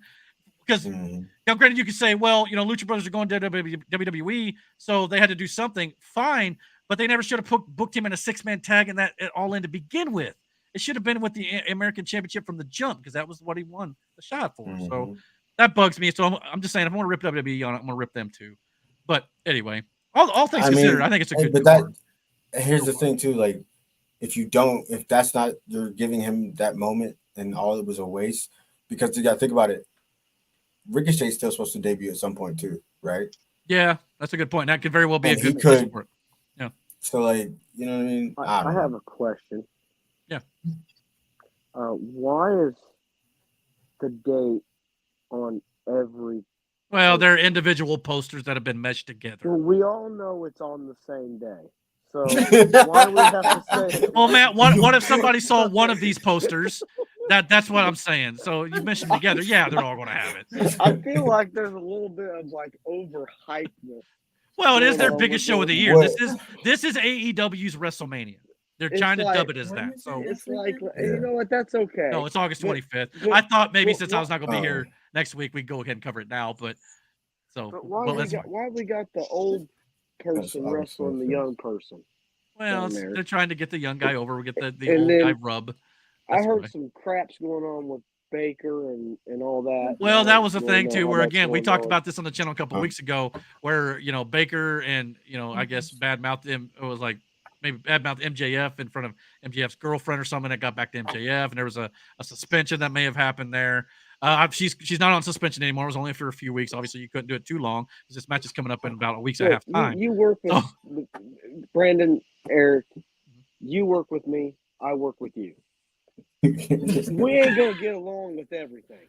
No, of course not. But it's just one of those things. They've got to stop doing this, petty stuff But backstage. at the same time, that match is going to be awkward. Yeah, I feel like I there's like so the much copper more they match. could have done with Monet, and you're just getting this watered down version of who Sasha Banks was, and it's weird. Do you think? Do you think? You want to know where I think this is going? I think with Mercedes Monet, Sasha Banks now bringing in Camille from NWA, she's kind of playing the Diesel to her Shawn Michaels to a degree. Yeah. She's the heavy. I think this is the perfect opportunity to bring back Jamie Hayter to side with Britt Baker because they've been friends in the past. This is her home country, so definitely going to happen there, in my opinion. I thought it was going to happen a little before now, but. But do you not let Britt win the title now? I mean, you could. Michael, You could. I don't know. Maybe. Like I said, if you take it off Monet now, then what was the point? It's a wasted asset. Maybe. I don't think Mercedes needs the title. I mean, neither one of them do really. But I don't know. To me, that's not the biggest concern with this match. It's more of can they perform as together. But yeah, I see your point. But for sure, Mike. Well, we've got a couple comments here I want to get to. Mike said, "Can we make up our minds what the title is going to be called from All Atlantic to International to now the American Championship?" I'll give you the changing it from All Atlantic to International. I think they changed it there because All Atlantic did not encompass every country. It was just like one side of the world. So I think that's why they changed it. Now the American Championship, they're changing it to that right now because it's storyline. It's not going to be a permanent change because MJF is an American, so obviously Ospreay is from England, the UK. So they're doing it for this storyline. It's not. I understand what you're saying. They're flip flopping a lot on the title or the title of the title, so to speak. But at the same time, I don't think that's going to be permanent. I think it'll probably go back to the international title, but by the time it's all said and done. So, and then what Kathy they should do is just have a title in every lantern. Oh yeah. Well, I think she's talking about the lanterns for Bray Wyatt. And I think with the White Six, I'm assuming that's WWE. They still use them. They're still using them. They only use one. It's not nearly as creepy as the one we showed that one night. I think it's just a standard lantern. The introduction to the Fiend. That one was wild. Kathy said, talking about Mike asking if Matt worked. Kathy goes, "My thoughts exactly, Mike." So yeah, Matt, you got to pick it up. Apparently, your reputation is going downhill here at the work. Wow, you getting clown. Yeah, you getting clown, man. You gonna take that? Cool. Yeah, that's cool. He said that's cool. Okay, that's cool. Yeah, all right. So, good to know. All right, well, I guess that'll do it for wrestling talk this evening. Probably going forward, since I'm probably going to be doing mostly like just weekly podcasts here with everybody on the channel, and maybe some gaming stuff, and maybe some fun stuff here and there. Brandon wants to do some Lost Cartel stuff or whatever. But for the most part, my daily shows, it's probably not going to be nearly as often because, to be quite honest, it's a lot of dang work, and I work 8 to 10 hours a day, and I come home and I got to do this second job for free. It's a lot. So doing it once a week or a couple times a week is not a big deal. But because of that, my wrestling reviews and movie stuff, it'll probably, we'll talk about the big stuff here on the channel during the show. So just let everybody know that's kind of where things are going. So wrestling moving forward will be occasionally, sir, for sure. Mike said, what drama will happen this year at All In to overshadow the event like last year? I don't know. It seems like AEW, every time they get 2 steps forward, they go 3 steps backward with the drama. I agree with you, and that's got to stop. I would love for just this show to go off without a hitch, have a good show, no backstage drama, and actually be good for the company instead of just a detriment. I can't get into AEW. Yeah, it's like at times it's like cool, but then like when you go into an episode knowing that there's all this other shit going on because it's all public, it kind of takes away from the show because it's like there's too much drama. Yeah, it's like when you see a movie production for a movie you want to see, but then you hear like the actor backstage is being abusive or whatever it might be. It's just like, man, I don't want to watch. Changes your whole outlook on that situation. And AEW is like this. I don't want to call it a cesspool of bad bad wrestlers, but I don't know. Bad attitude, egos that probably shouldn't be egos. Yeah, I wouldn't say like bad wrestlers. I would say more like very headstrong and like they don't want to be corrected or they feel like they know everything. Like. But maybe not everything, but they feel like, they don't want to take correction. I know CM Punk was kind of upset about that to a degree. Like, learning from some other. They can't handle corrective criticism sometimes. Constructive criticism. Yes, there you go. And I will say this, as much as I am a champion for AEW, because I've loved AEW since the beginning, I'm not going to lie to you. Over the last month or so, I've been enjoying WWE far more. Just from the storytelling aspect of it. The in-ring stuff sometimes doesn't always hit for me as well as AEW does, but at the same time, AEW's just kind of been all over the place a little bit here lately. Leading into their biggest show of the year, that's not a good sign. It's like you've got to get this corrected. And I know they just announced their all-in show for next year in Texas. That's great. But if you're, they've been hemorrhaging viewers. It's kind of steadying out around 700,000, but you're not hitting 1 million like you once were. It's always leading into something positive for them, because like something like this will happen, and then their next couple shows, bangers, get your mind off of that situation, and then it goes quiet, and then right before a show, like a big event, so boom, something happens, like the whole Britt Baker thing. All that sounds like some childish behavior to begin with. And then now you have one of your biggest stars who just returned. Now she's suspended. Like, it's not a good look, fam. Like, no, it's not. So if they can get some of that stuff corrected and focus on, marketing their shows, maybe going to some smaller arenas, because obviously you go to the bigger arenas, and if it's not 100% full, it doesn't look great. Now, WWE's had issues with that in the past as well, so I'm not going to completely crucify them over anything like that. But there are some things that need to be addressed, and sometimes I feel like Tony Khan, as much as I love the guy and I love his enthusiasm for the wrestling business, sometimes he just doesn't always want to, maybe like the criticism, like you said, maybe doesn't always want to hear, well, this needs to be switched or whatever. Like, they started to make things look a little bit more like WWE on their broadcasting, and now that's kind of went away a little bit. It's like, no, it was actually working, I thought. I don't know why you'd have to go back on it now. So maybe it's, we'll have to wait see what they do. But it seems like there's nothing room for improvement. Some more guidance or something in the back. Like, whoever is supposed to be that person either ain't that person, or they don't want to listen to that person. And it baffles me if that's the case.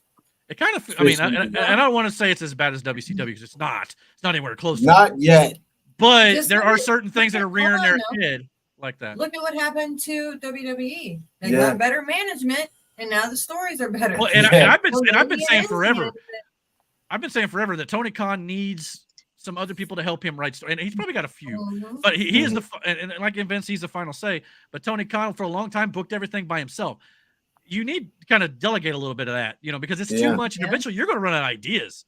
Plain and simple. You started strong, but you need to get some other, people who knows knowledge of the business in there. And hopefully I think he did get a few producers and writers from WWE that are no longer there. So that could be a good thing, could be a bad thing, depending on who they are, for sure. But he needs new content. Well, and hopefully he'll continue to do that, and hopefully continue to improve. They're only about like 30 some shows away from the WCW Nitro's records, so they're getting there. But that's still like almost a half a year away or more. So yeah, we'll see. Am I the only one that does miss the days of kayfabe? Michael says. I agree. When you don't know the wrestler's real life and they're constantly in character at all times, that's what kayfabe means, including when they're out in the public. Like Undertaker, he was the one who last had kayfabe alive, was always the Undertaker character until the day he retired. Now he's talking about his career, but he would never act like anything less than the character when he was out in public. So I have loved watching the podcasts and stuff he's been on. Yeah, brother. Seeing him as a person, not a character.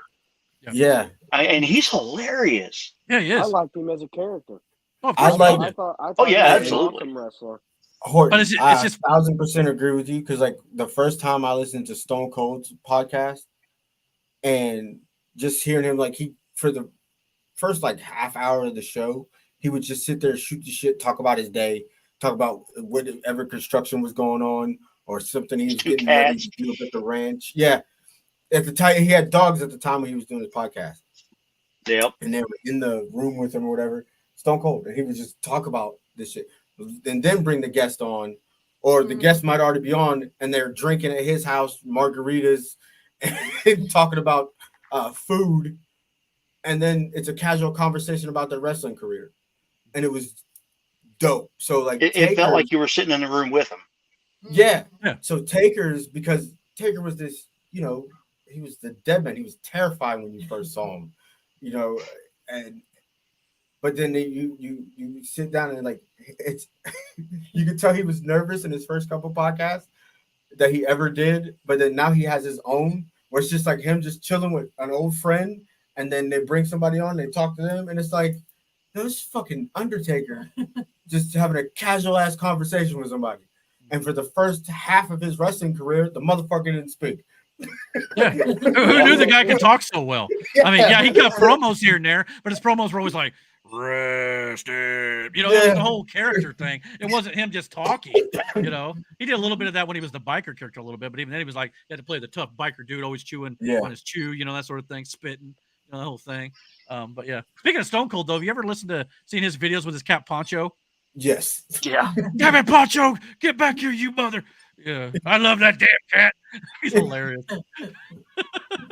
So yeah, gotta love that. You know, I only got to watch Undertaker at the end of Jackson and Oscar. Yeah. Oh my God, Jackson and Oscar is like a cat duo, boy. So I guess at the end of the day, Mike, when it comes to kayfabe, yeah, I miss those days, but at the same time, I do kind of like seeing wrestlers, you know, being themselves, like Stone Cold. Now, granted, he's retired now; it's a little different. I guess you can wait till retirement. Some people don't see retirement, though, unfortunately, in the world of wrestling, or back in the day, they didn't.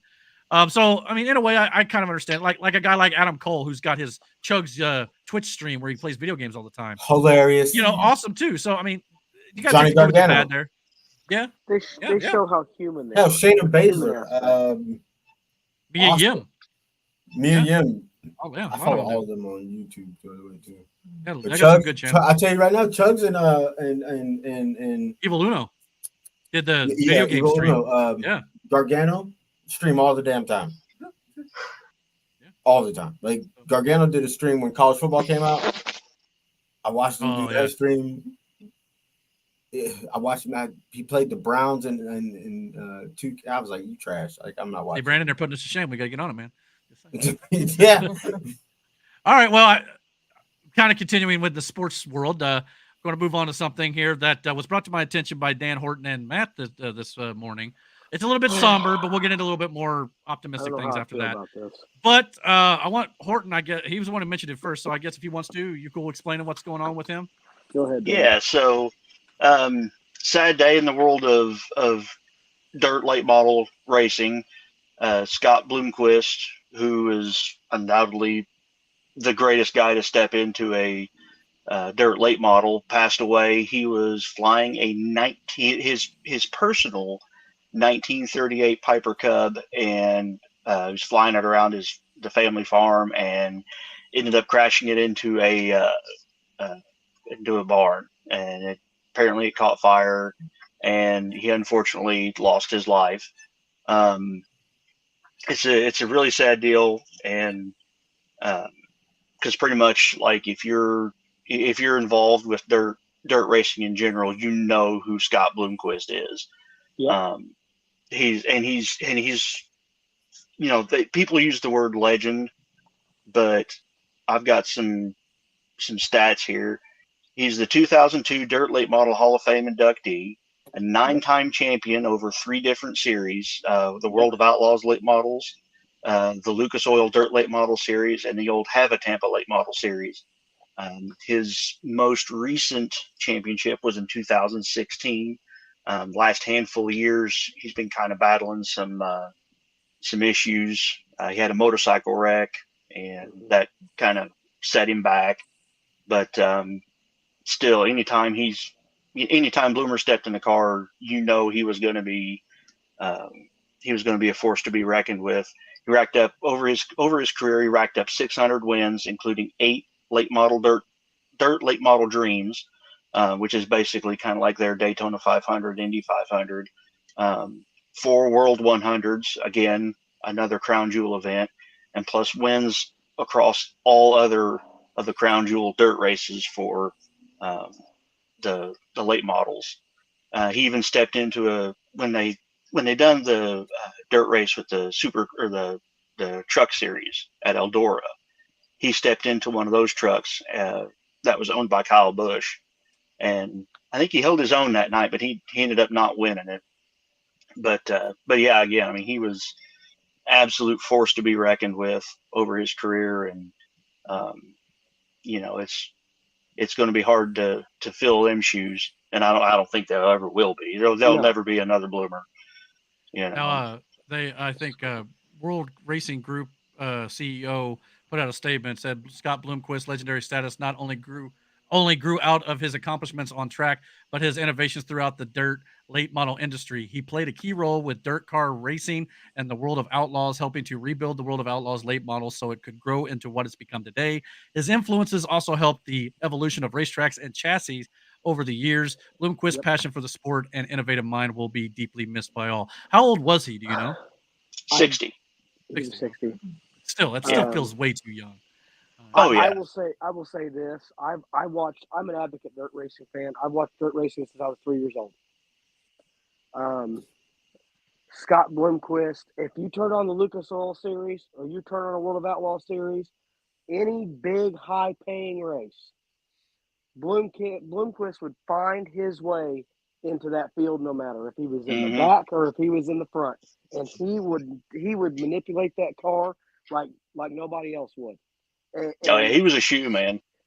He was a shoe. Scott, I put Scott Bloomquist in the same category as Steve Kinzer. Yeah, in their respective cars. Bloomquist was one of the, in my opinion, he was probably the top 5 best late model racers in the world. And it was sad when he had his motorcycle wreck and it sent him back. And I really thought he was going to hang it up after that. I knew he was going through some tough times. He tried to come back at Eldora earlier this year and had a horrible accident at Eldora, and I don't know. I don't think he really ever recovered from that accident. And back to being a pioneer of the sport, Bloomquist was, from what I saw from his colleagues and other people that follow and know the sport of racing, he was a very well loved and well-rounded character. Well respected too. Yeah, and you have to. I mean, somebody who does any kind of racing knows that it's not without risk. And Bloomquist really paved the way to showing the younger drivers that it's okay to show no fear. And I always thought Bloomquist really inspired other drivers around him. And like you said, it's going to be a hard shoe to fill. I mean, you're talking about a guy that's won in multiple series and multiple races, and I really don't know how to process this myself, because I'm a Bloomquist fan, and I don't. And that was the thing with Bloomquist too. Like, as far as the fans go, it was a lot like Kyle Busch. You loved him or you hated him. Yeah. Now, you gotta stop swinging. Making her seasick. Sorry. Anyways, it's like a Kyle Busch, Dale Earnhardt comparison. He was a very intimidator. He wasn't. Put me to sleep. I'm doing the start rocker with them. He'd be the nicest guy off the track, but when that helmet came on, it was go time, and he was going to find his way to the front, or he was going to move his way to the front. Rubin's racing, Well, yeah.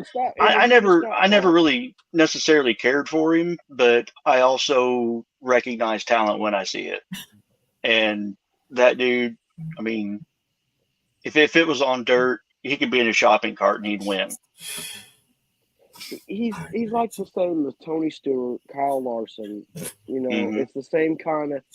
You put Brian him in Clausen. anything. Yeah, Brian Clausen. You put him in anything, and they'll race with talent. And Bloomquist is one of those drivers that you pay your money to see that. And I really am saddened, and my thoughts and prayers go out to the family. Oh, absolutely. And he will be very well missed. And obviously there are photos out there of the plane crash. We're not going to show them here on the channel. I don't want to show that. I mean, it's not like, I wouldn't say graphic. They're not gory. It's just that, to see the plane hitting against the barn, you can see where the barn caught fire. Right. It's not one of those things that we should share. But I mean, if you do want to check them out. They are out there, but at the same time, I think with respect to his life, I think Mm-hmm. probably search out per se. But yeah, I mean, it's just sad to hear no matter what. But yeah, I mean, I wish I got a chance to maybe see him race more. Maybe Horton could send me some videos or something. That'd be great to see. I'll show you some, Eric. Yeah, I figured. just get on YouTube I and type have in some. Scott Bloomquist Racing. It'll pop right up. Yeah. Dude was an absolute machine. Yeah. We wish the family all the best and hope they're able to get through with God's grace for sure. All right. Well, I know it's a bit of a somber note. There's not really a great transition out of that or anything like that. But in the world of sports, there was a few other things we thought we'd talk about a little bit, and that's of course the NFL preseason is underway. We are through week 1. We're getting ready to go into week 2, so let's check that out here in just a second.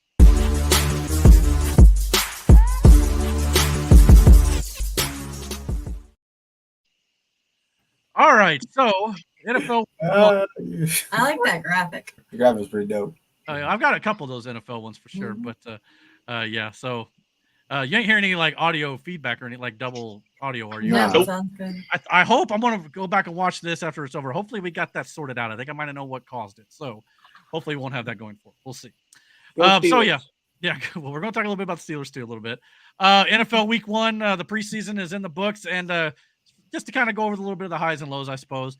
Caleb Williams, the number 1 overall draft pick in the 2024 NFL draft, shined in his first preseason game.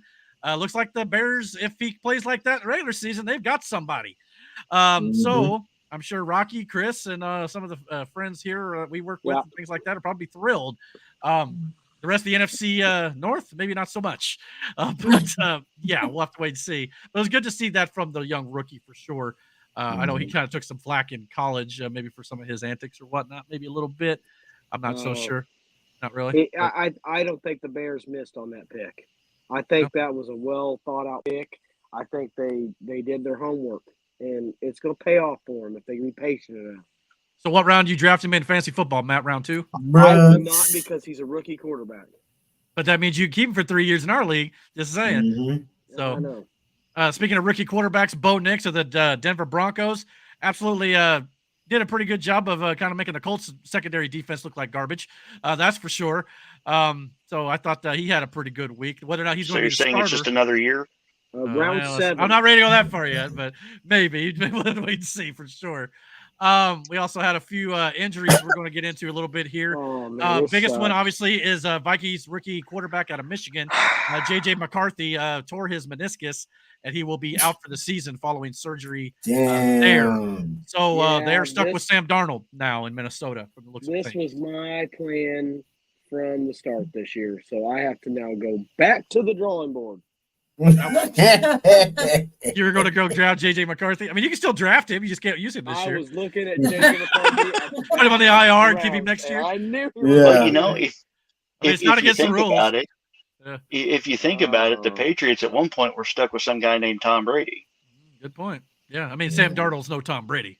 We've seen Sam Darnold play, but I mean, McCarthy. But still, though, I mean, he had a couple good passes before he got hurt. Just compare Sam Darnold to Tom Brady. I mean, hey Matt, he's doing what you do called trolling. I know. You're a champion. You know. Well, champion. I don't know what the hell I'm talking about. I miss those trolls. But think about this. This is the last 5 weeks for the Minnesota Vikings. Rookie cornerback, he actually passed away. A starting wide receiver got a DUI. Another starting cornerback tear their ACL first day of practice. The other starting cornerback got hurt the second day. First-round quarterback tears their meniscus out for the season, and then their starting wide receiver got carted off the practice field. So this has not been a good offseason for Minnesota. I'm guessing this is a live look at Minnesota fans? Pretty much. Yeah, drinking deep right now. So, Jake, if you're watching, Jake Freeman from work, that could be your year, brother. I hate to say it. But, I mean, who knows? Pick another team, bud. I mean, who knows? I mean, Justin Jefferson did good last year with lesser quarterbacks than probably Sam Darnold. So who knows? But Justin Jefferson's a freak. So who knows? But I don't know if he'll take a drop in our fantasy. Let me tell you something. If the Vikings beat the Bears, they do play twice. I mean, that GM and that they beat the Colts last time we played them, if I remember correctly. Let's proceed. Well, here's the list of injuries so far in the NFL. Detroit running back Jahmyr Gibbs. I believe he has a hamstring injury. Minnesota quarterback J.J. McCarthy. New York Giants rookie wide receiver Malik Neighbors. I think they said it's minor, but he's got an injury as well.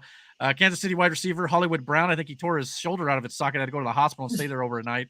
Atlanta wide receiver Rondale Moore. Indianapolis wide receiver Josh Downs has a high ankle sprain after safety Nick Cross tackled him 7-on-7 drills.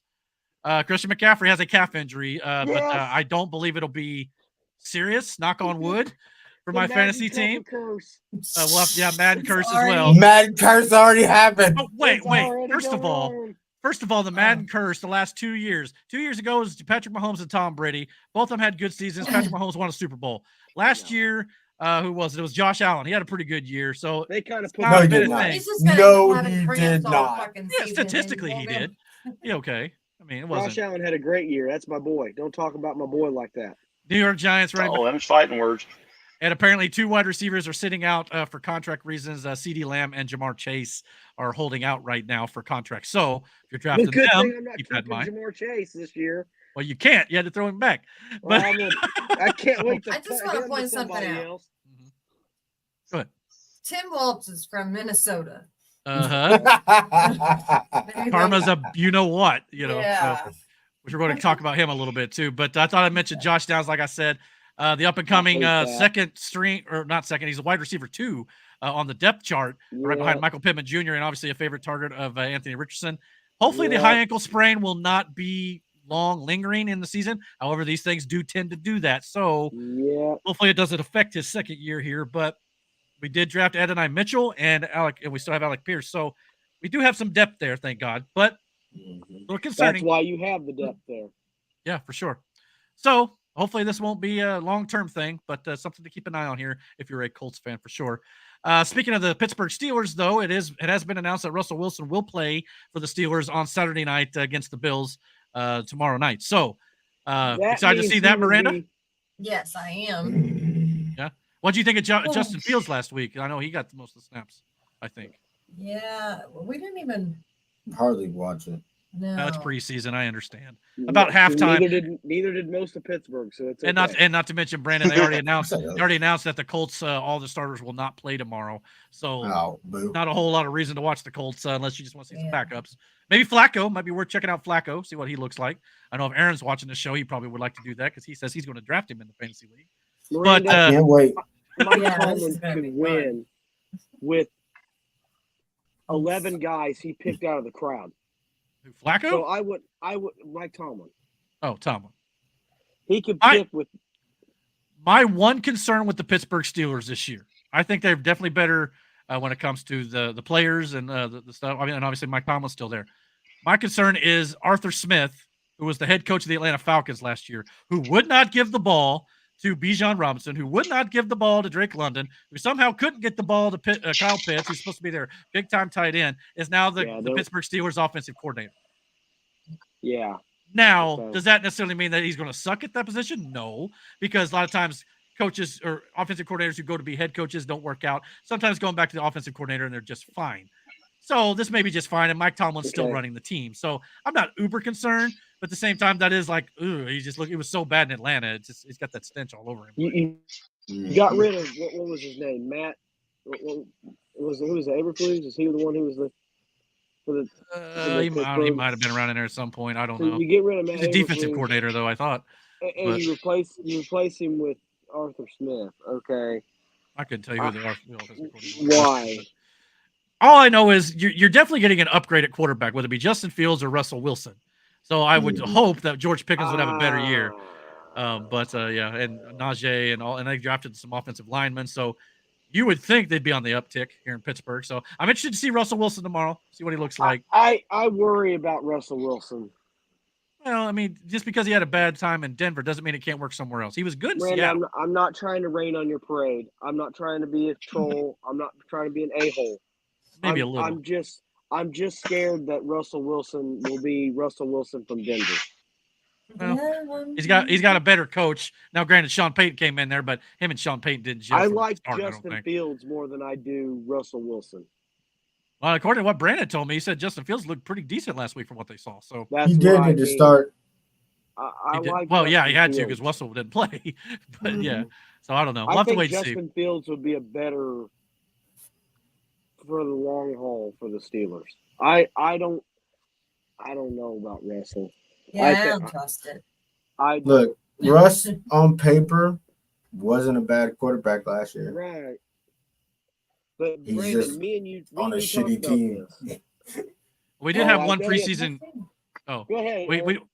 we did have one preseason game last night. Philadelphia Eagles defeated the New England Patriots 14-13. No one cares about the scores in preseason. I totally understand. I do. But if I care you about are this one.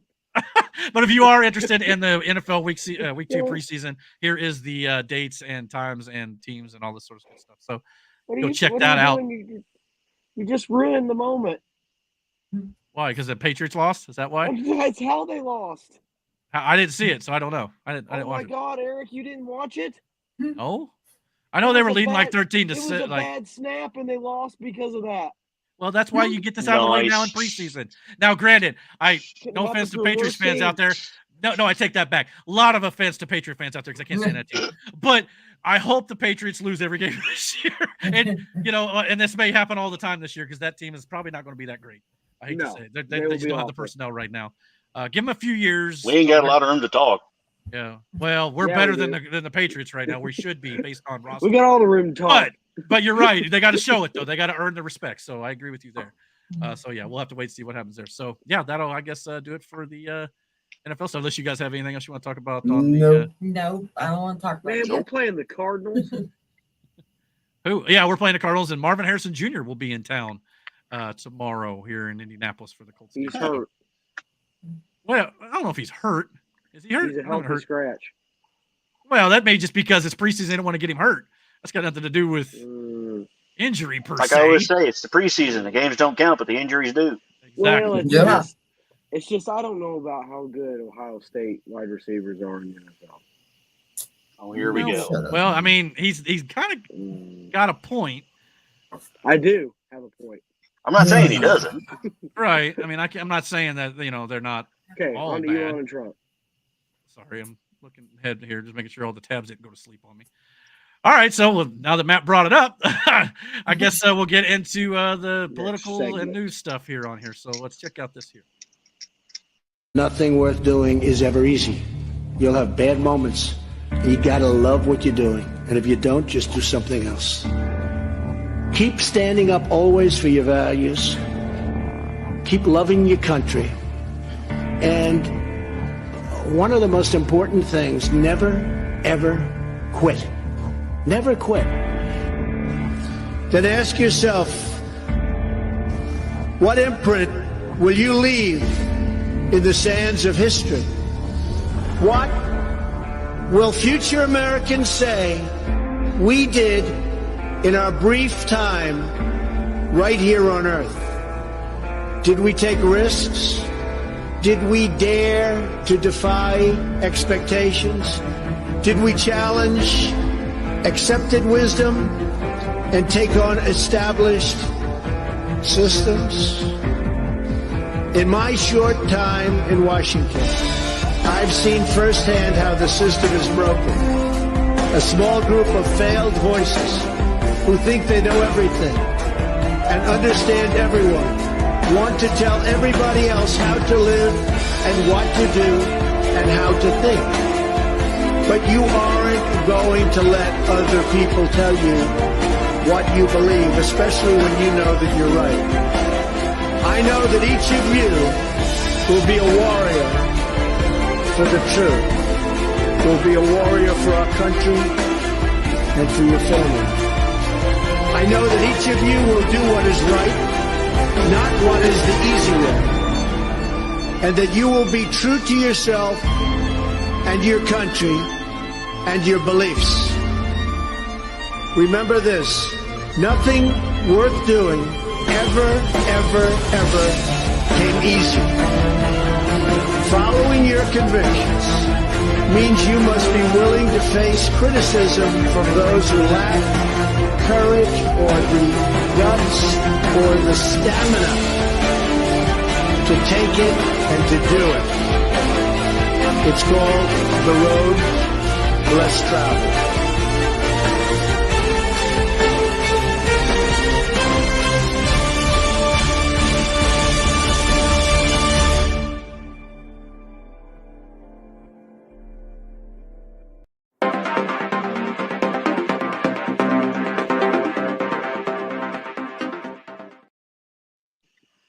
All right. So it's pretty much That getting makes to a me want to go point. chug beers, shoot guns, and eat bacon. Damn straight. Yeah. I agree with you on that. Yeah, I can't wait. But yeah, we're definitely getting to a point now when it comes to politics where there's so much coming out. We're going to do our best here to continue to bring you coverage of the most important things, but there's going to be some things that we may miss. So, like we've always said, do your own research. Go check out other things besides the mainstream media, because all they're going to do is lie to you. So, we're going to kind of show you some Both of that sides. stuff.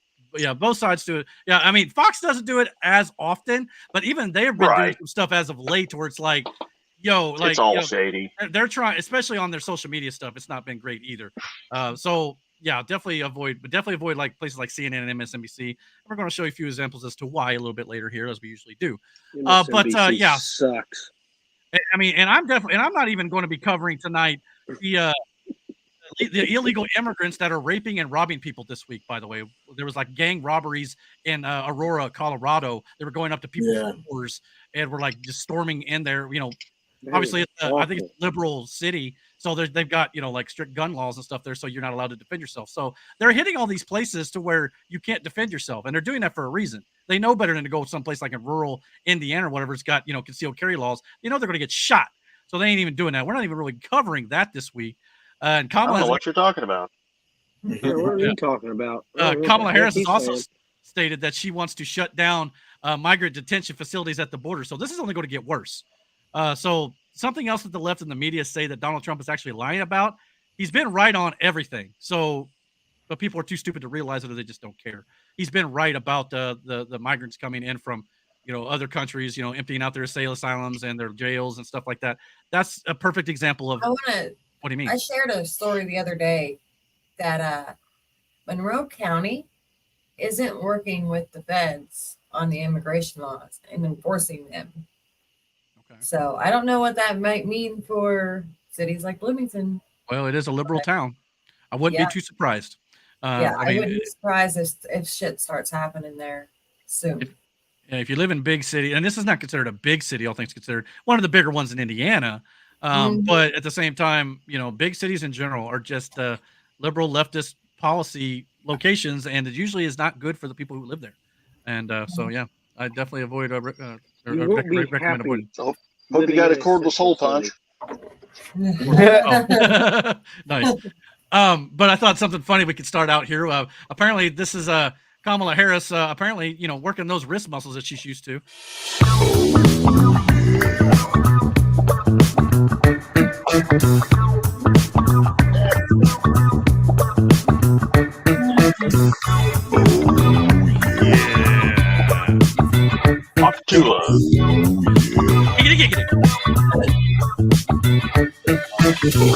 Anyway, she's even looking up too. That's listen. I can't this video because I can't have this ruin a great aspect of my life. I'm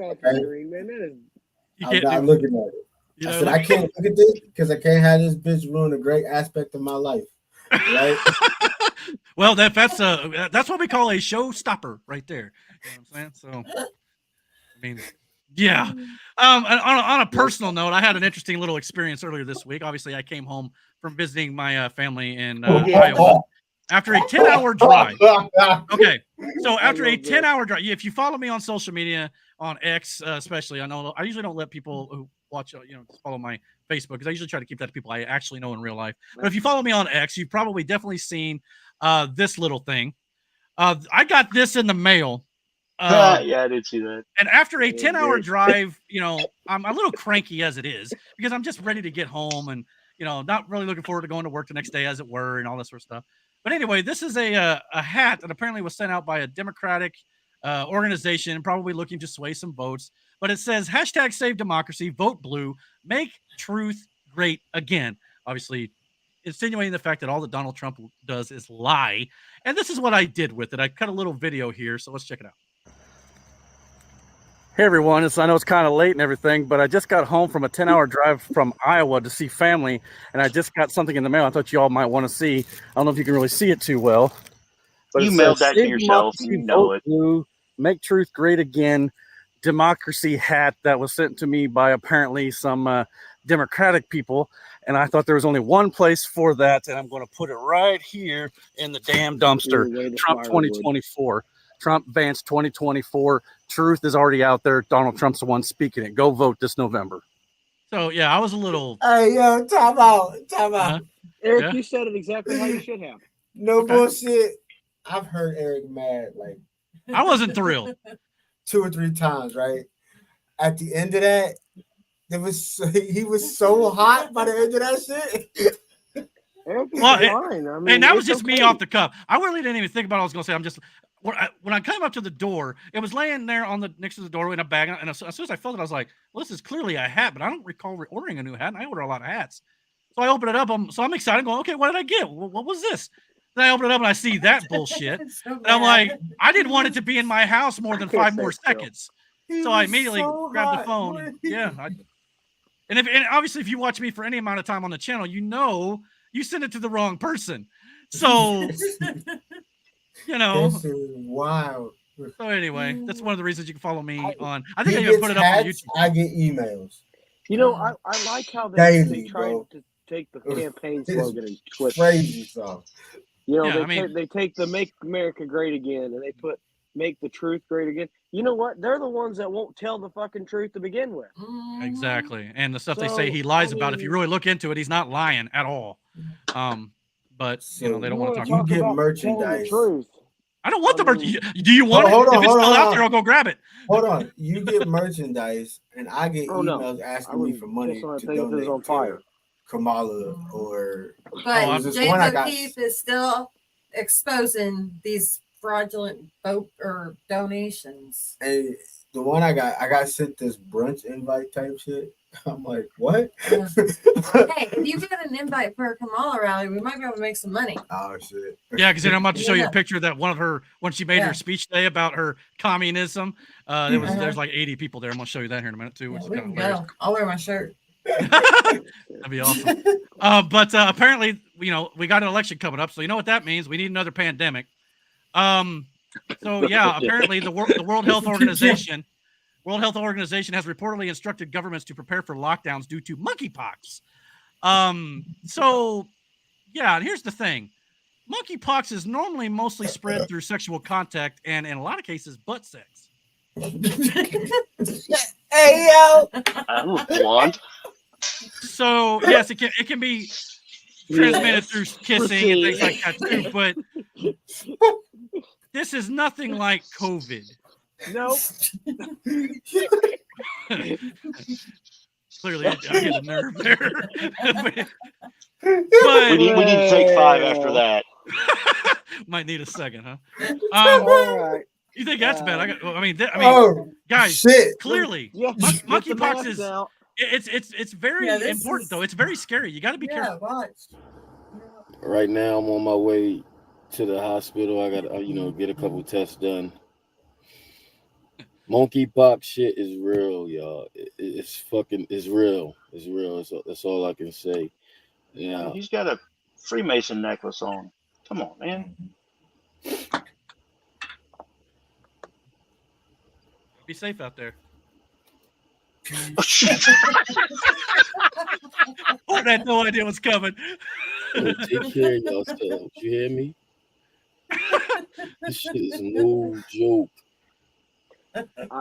I knew this had to be a joke because the Freemason necklace he had on. I didn't even spot that till Hort mentioned it, but Yeah, they are generally not. He can't even hold it together. That's a great filter, Yeah, by the way. turn it off. Turn it off. No, I mean, if you are careful, you'll be fine. I mean, just wear protection. I mean, seriously. I mean, y'all say the mask work, right?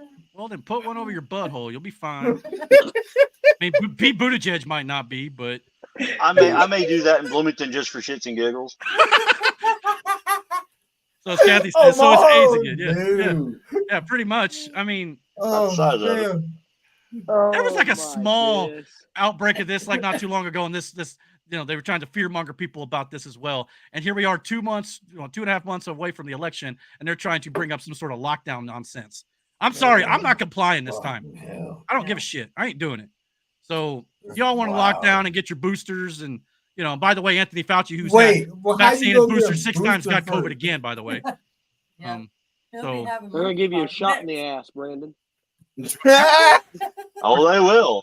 yeah. So, Well, we're not falling for this, guys. This is just That's another way for them to do more wild. mail-in ballots and to create fraud. Oh, well, people didn't want to get out due to the monkeypox. Wise up to the act already. They've been doing this I'm not since last complying to time. that either, Eric. The no. mail-in shit. I'm not doing that shit again. Well, again, mail-in. That's It's how like they you, got away with this like shit let's last say time. let's say you're an elderly person who can't get out of the house. I understand in that No, regard, but I if you're an don't. able-bodied person, go out and do it in person. That's the way it's supposed to be done. I don't think they should have mail-in ballots. Well, and there's probably a lot of people who agree. I mean, I understand it to some I think degree. we But need a whole new system. yeah, and I hopefully agree, we'll, Miranda. yeah, and hopefully they'll actually do something about it. But to hit the major So, news so points. real quick. Yeah, go ahead. My grandma that has a hard time getting around and has a hard time standing in line is supposed to get out and vote. No, that's not what I mean. necessarily, But there should be necessary precautions done for those people. Well, they have to definitely vet it to where it's not being used for fraud. Right? Yeah. I mean, But yeah, I understand. That's what I mean, though. Like for somebody like your grandmother, right? Is that what you said? Yeah. Okay. Yeah. So somebody like her, yeah, like I totally get it. But they also have people who will come and ballot harvest and things like that. But that's sometimes where the Right. fraud Yeah. gets in. You're voting for Trump. Well, That's I'm gonna throw bullshit. that one in the trash. You know, so it's like that Yeah. stuff. It's got. I don't know how you're going to go about it, but yeah, there definitely has to be something available because some people just can't. But for those who can and just don't wanna, or hey, let's we can put in like 10 ballots. No, you can't do that sort of thing. And yes, that does happen. Or have like a security system. Have it so they have to put in their information. Have it so they have, you know what I mean? Well, yeah. But they have to still be able to verify who they are. And if they Let me can't, tell you it something. don't count. I don't know how many times my dead grandmother voted for Joe Biden. That could be like Joey if you did it as an app, right? But you have to sign in using your credentials. Well, and I always thought an app would be interesting, but the problem is it could be hacked too. Oh yeah, big time. You know what I mean? So and a lot of the older folks can't operate technology anyway. So at the end of the day, can you help me with this? Yeah, here we'll. Yeah, I think at the end of the day, paper ballots, same day voting, as Trump is advocating for, is the best way to do it. Obviously, there has to be some exceptions, but for the most part, I think that's the best way to go about it. And Democrats don't want to do that. So see, you can't have like 40,000, 60,000, 80,000 mail-in ballots from one town. Well, it depends on the I size mean, of the town. those numbers are inflated. Well, especially when they're literally like purging the voter rolls and they're getting rid of like hundreds of thousands of dead people that were still on their voter rolls and were voting. That's what I'm saying. My grandmother passed away. Her vote counted. Yeah, probably 3 times for Joe Biden. That's why I just said. Most I don't know likely. how many times my dead grandmother has voted for Joe Biden. Yeah, it's got to stop. And this is why the Democrats don't want voter IDs and stuff like that, because they know that they can't cheat that way. I mean, we did a couple of weeks ago on the podcast. We showed the states that don't have voter IDs laws. Guess what? They all vote blue and Democrat because they can't be verified. Right. If they had to be verified and proof of citizenship required, guarantee you some of those would be red. That's what they're afraid of, and that's why they don't do it. All right. So, in regards to like I said, some of the big news that kind of come out this week before we hit the 2 major topics here. Obviously, there's a lot of reports out there to state that Republicans are jumping ship away from Donald Trump. Obviously, there was a Republicans for Harris phone call that Kamala Harris wins X account claimed that 60,000 Republicans joined, and they said the dam is breaking and they're jumping from Donald Trump to Democrats. These were probably never Democrats, never Republicans to begin with.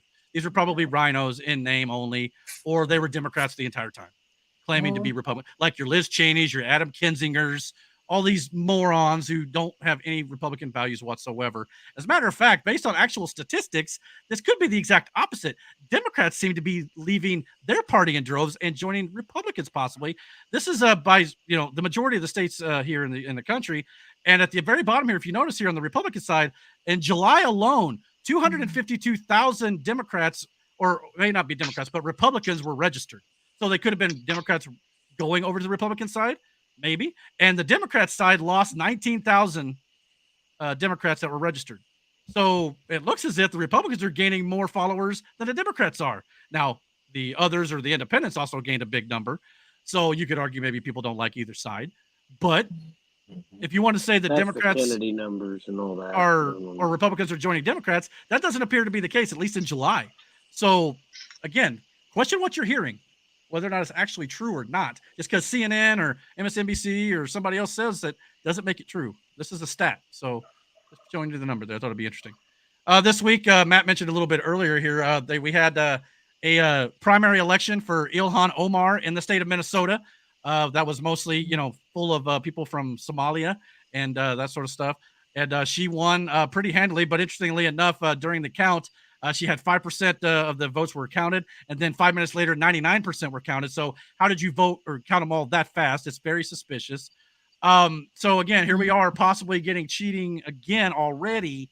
Not to mention Jamal Bowman and Corey Bush were ousted from this. This is what's known as the squad in Washington, D.C. with AOC, Ayanna Pressley, and Rashida Tlaib and Ilhan Omar kind of leading the group there. Bunch of anti-Semitic, pro-Hamas, socialist, anti-American senators, as it were. So, yeah, got a couple of them down. Jamal Bowman, most famously known for pulling a fire alarm to obstruct the vote in the House of Representatives. So, yeah, he got ousted. And Corey Bush got ousted last week. So 2 out of them gone. I don't know who these 3 people are at the bottom here. I'm not sure if they're part of the squad or not. But the top 6 were definitely I don't really part care of the who squad. they are. But anyway. The 2 at the top, they are the worst type of American people. Ocasio-Cortez and Omar. I agree with you. Omar, she is a horrible leader. And I don't understand why people don't see that. Well, a lot of it's because it's Minnesota. It could be rigged. These people, you want to make America great again, you get these people out.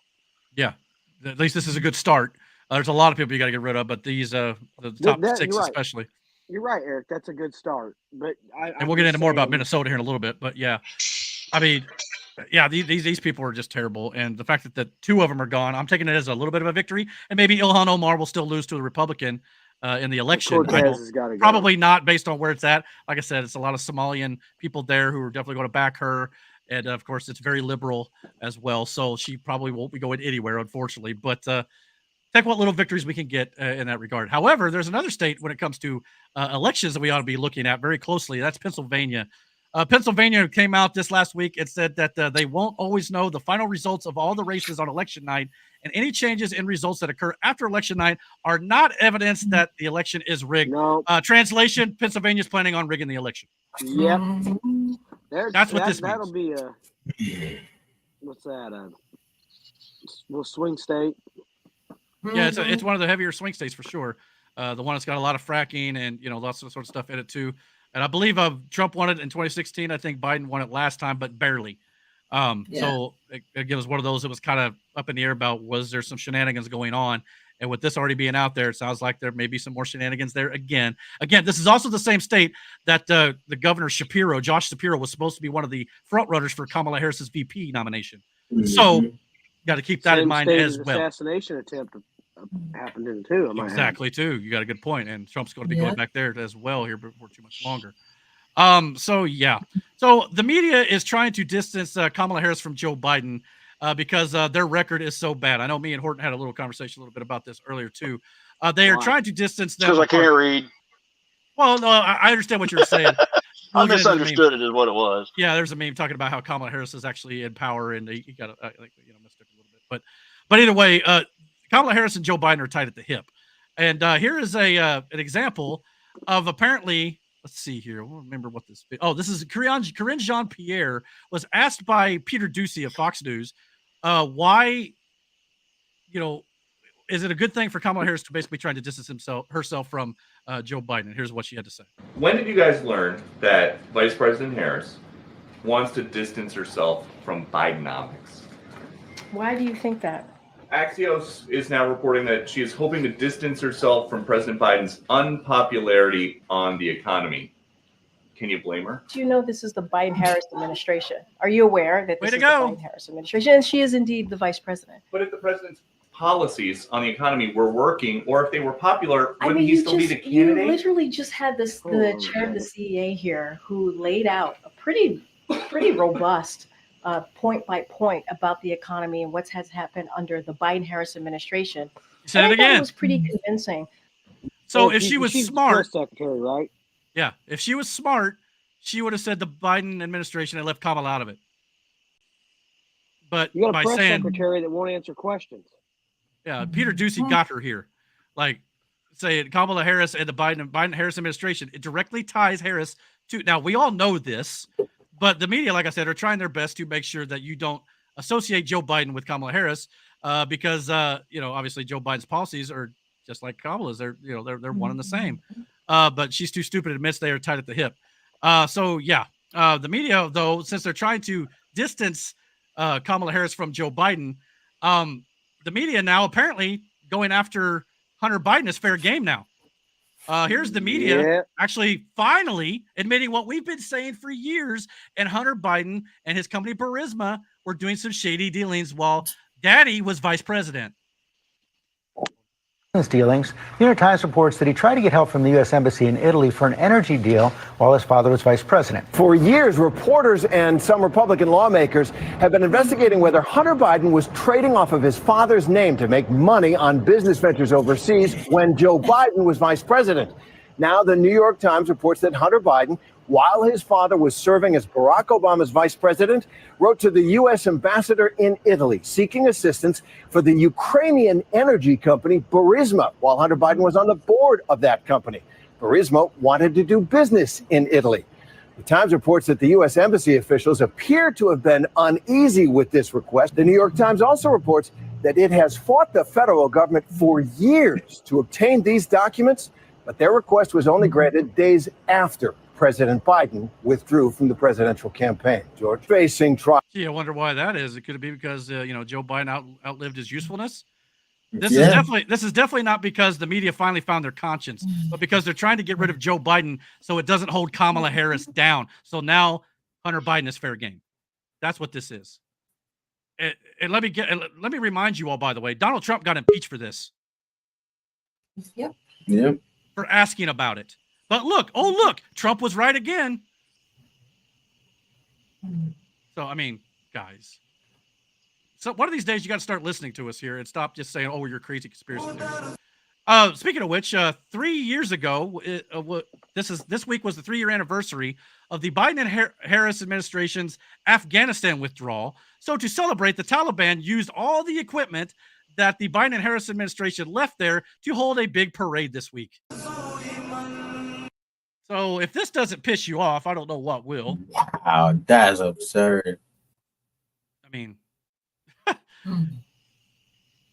well, on that note, I believe I'm going to bounce out of here before I say or do something stupid. Right on. I'm ready for bed. I've been up since 5, so. Good. All right, I appreciate you being on the show, man. Have a good night. You guys take care. So, yeah, I mean, this is Harris as well. This is not just Joe Biden. Harris, as a matter of fact, and just to drive the point home a little bit, here's some pictures of them holding the weapons that we left. The $80 billion or something worth of weapons. I can't remember the exact amount of money. It was a lot of money. So yeah, I mean, this is them celebrating our ineptitude, as it were, with Joe Biden and Kamala Harris under control of the presidency and the vice presidency here. And if you want to say, well, Kamala Harris, she's just vice president. No, she's not the president. Well, here's the thing. President Biden. Kamala Harris is on record as saying she was one of the last people in the room when the decision to pull out of Afghanistan was made, and she's okay with it, and she's cool with the decision.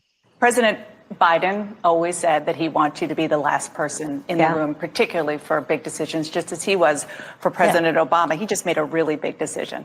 Afghanistan. Yes. Were you the last person in the room? Yes. And you feel comfortable? I do. So she's admitting that she was involved with the decision-making process. So, this is the type of leadership you could expect. Somebody started to say something. What? She has to win nomination from her own party first. Am I correct? No, they're basically giving it to her. Yeah. The most undemocratic thing ever.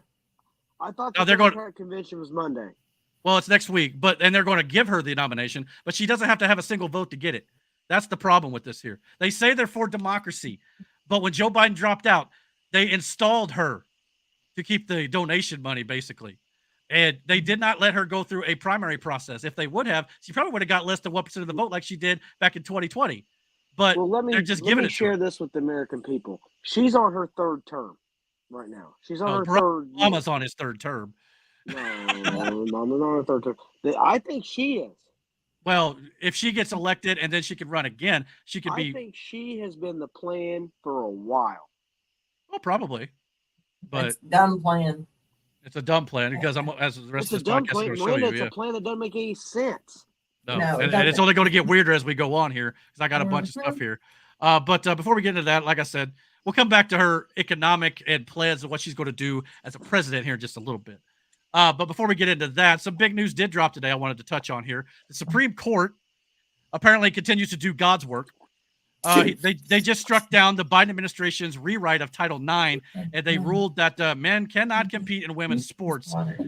So, yeah, that is a big deal. It was 5-4. I believe is it 5-4 conservative justices or 6-3 conservative justices? I I can't remember. I'll have to look it up, but there may be one conservative justice that dissented here. If that's Yeah, the case, it'd be I wanna know interesting who. to know. That really sucks because I was going to root for that she that swam in the Olympics. I mean, I The tell you what, Olympics? man. Or the Whatever boxers. sport. Now they can do whatever they want in the Olympics. That's not America. But, No, I'm talking about the swimmer that swam in college. Oh, I got you. Okay, but yeah, this the Biden administration tried to make it to where this is a thing, but SCOTUS just basically said male athletes can no longer be allowed in women's sports, bathrooms, locker rooms, or dormitories. So this is a big deal. Now, whether or not it's enforced is another question because obviously the Democrats don't care about laws. They've shown that over the last few months, no doubt about it.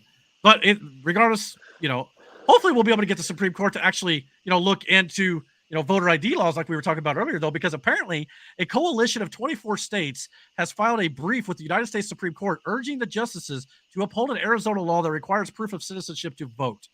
This needs to be, ruled upon before November. I see it's fast. Indiana on there. Indiana, Iowa, Kansas, West Virginia, Alabama, a bunch of them. I see Alaska on there. Obviously, these are mostly, Republican states, obviously, because the Democrats are going to want this. But when half the nation, basically, is saying we need to get this ruled on by the Supreme Court, the Supreme Courts need to step in and rule on nationwide voter ID, proof of citizenship laws. That's the only way we're going to have a relatively fair election. Still going to be some. Surprising to see New Hampshire on there. That's interesting. Yeah, you're not wrong. Especially that whole East Coast area is usually pretty blue. And but yeah, that just maybe they actually found a conscience. States there. But yeah, this needs. Well, to maybe happen. the elections have been rigged for a long time, and people really don't want this shit. Yeah, I mean, this election to me needs to be a complete repudiation of the leftist policies and their ideology, in my opinion. If it's not, this country is going to be gone. I really hope that this is not a repeat. Well, I hope not too, but it's not looking good so far unless something changes. By the way, remember when Joe Biden said a couple weeks ago we need to lower the temperature after they almost put a bullet in Donald Trump? Yes. Here's multiple instances of him being a hypocrite this week, calling for basically violence against Republicans. Let me tell you what our Project 2025 is. Beat the hell out of them. Okay. Well, he didn't mean that in a literal sense. He meant that, fair, fine, whatever. Okay. Well, how about this one, where he basically said that Donald Trump was a Ku Klux Klan sympathizer? Think of this. Every other time the Ku Klux Klan's been involved, they wore hoods, so they're not identified. Under his presidency, they came out of those woods with no hoods, knowing they had an ally. That's how I read it. They knew they had an ally in the White House. And he stepped up for them. Now he's referencing the fine people on both sides hoax that's been debunked over and over, even by leftist outlets. He's talking about that, where Trump said, I'm not talking about the neo-Nazis and the white nationalists. They should be condemned totally. But he keeps pushing the lie. And by the way, did Joe Biden attend a funeral for the leader of the Ku Klux Klan at one point? Yes, he did. Robert Byrd. But here he is talking about how Trump was the one that the Ku Klux Klan could sympathize with. Yeah. Joe Man, Biden this is guy a needs to liar. practice what he preaches. I used to say, and here's the thing, I still don't wish ill will on any human being, but I used to say, I hope, the fact that he got ousted, I have no sympathy for anymore. I don't. And he's getting awfully close with me to not caring what happens to the old geezer at this point, because he knows, the Democrats in general, but Joe Biden especially knows he's lying through his fake freaking teeth, and he does not care, and it's doing it. And the more he does it, this talk about lowering the temperature, kiss my ass with that shit, because that's not what you're doing. You know you're lying. All it does is create division. But he's the the great unifier, right? Okay. Moving on here. Apparently, oh yeah, by the way, they keep telling that Donald Trump needs to be nice, by the way, which Trump mentioned during one of his press conferences this week. But they literally accused him of being a Russian agent. Oh yeah, I like this. They call him an insurrectionist. They call him Hitler, and they are trying to jail him on bogus charges, by the way. So this is him talking about being nice. No, they tell me I should be nice.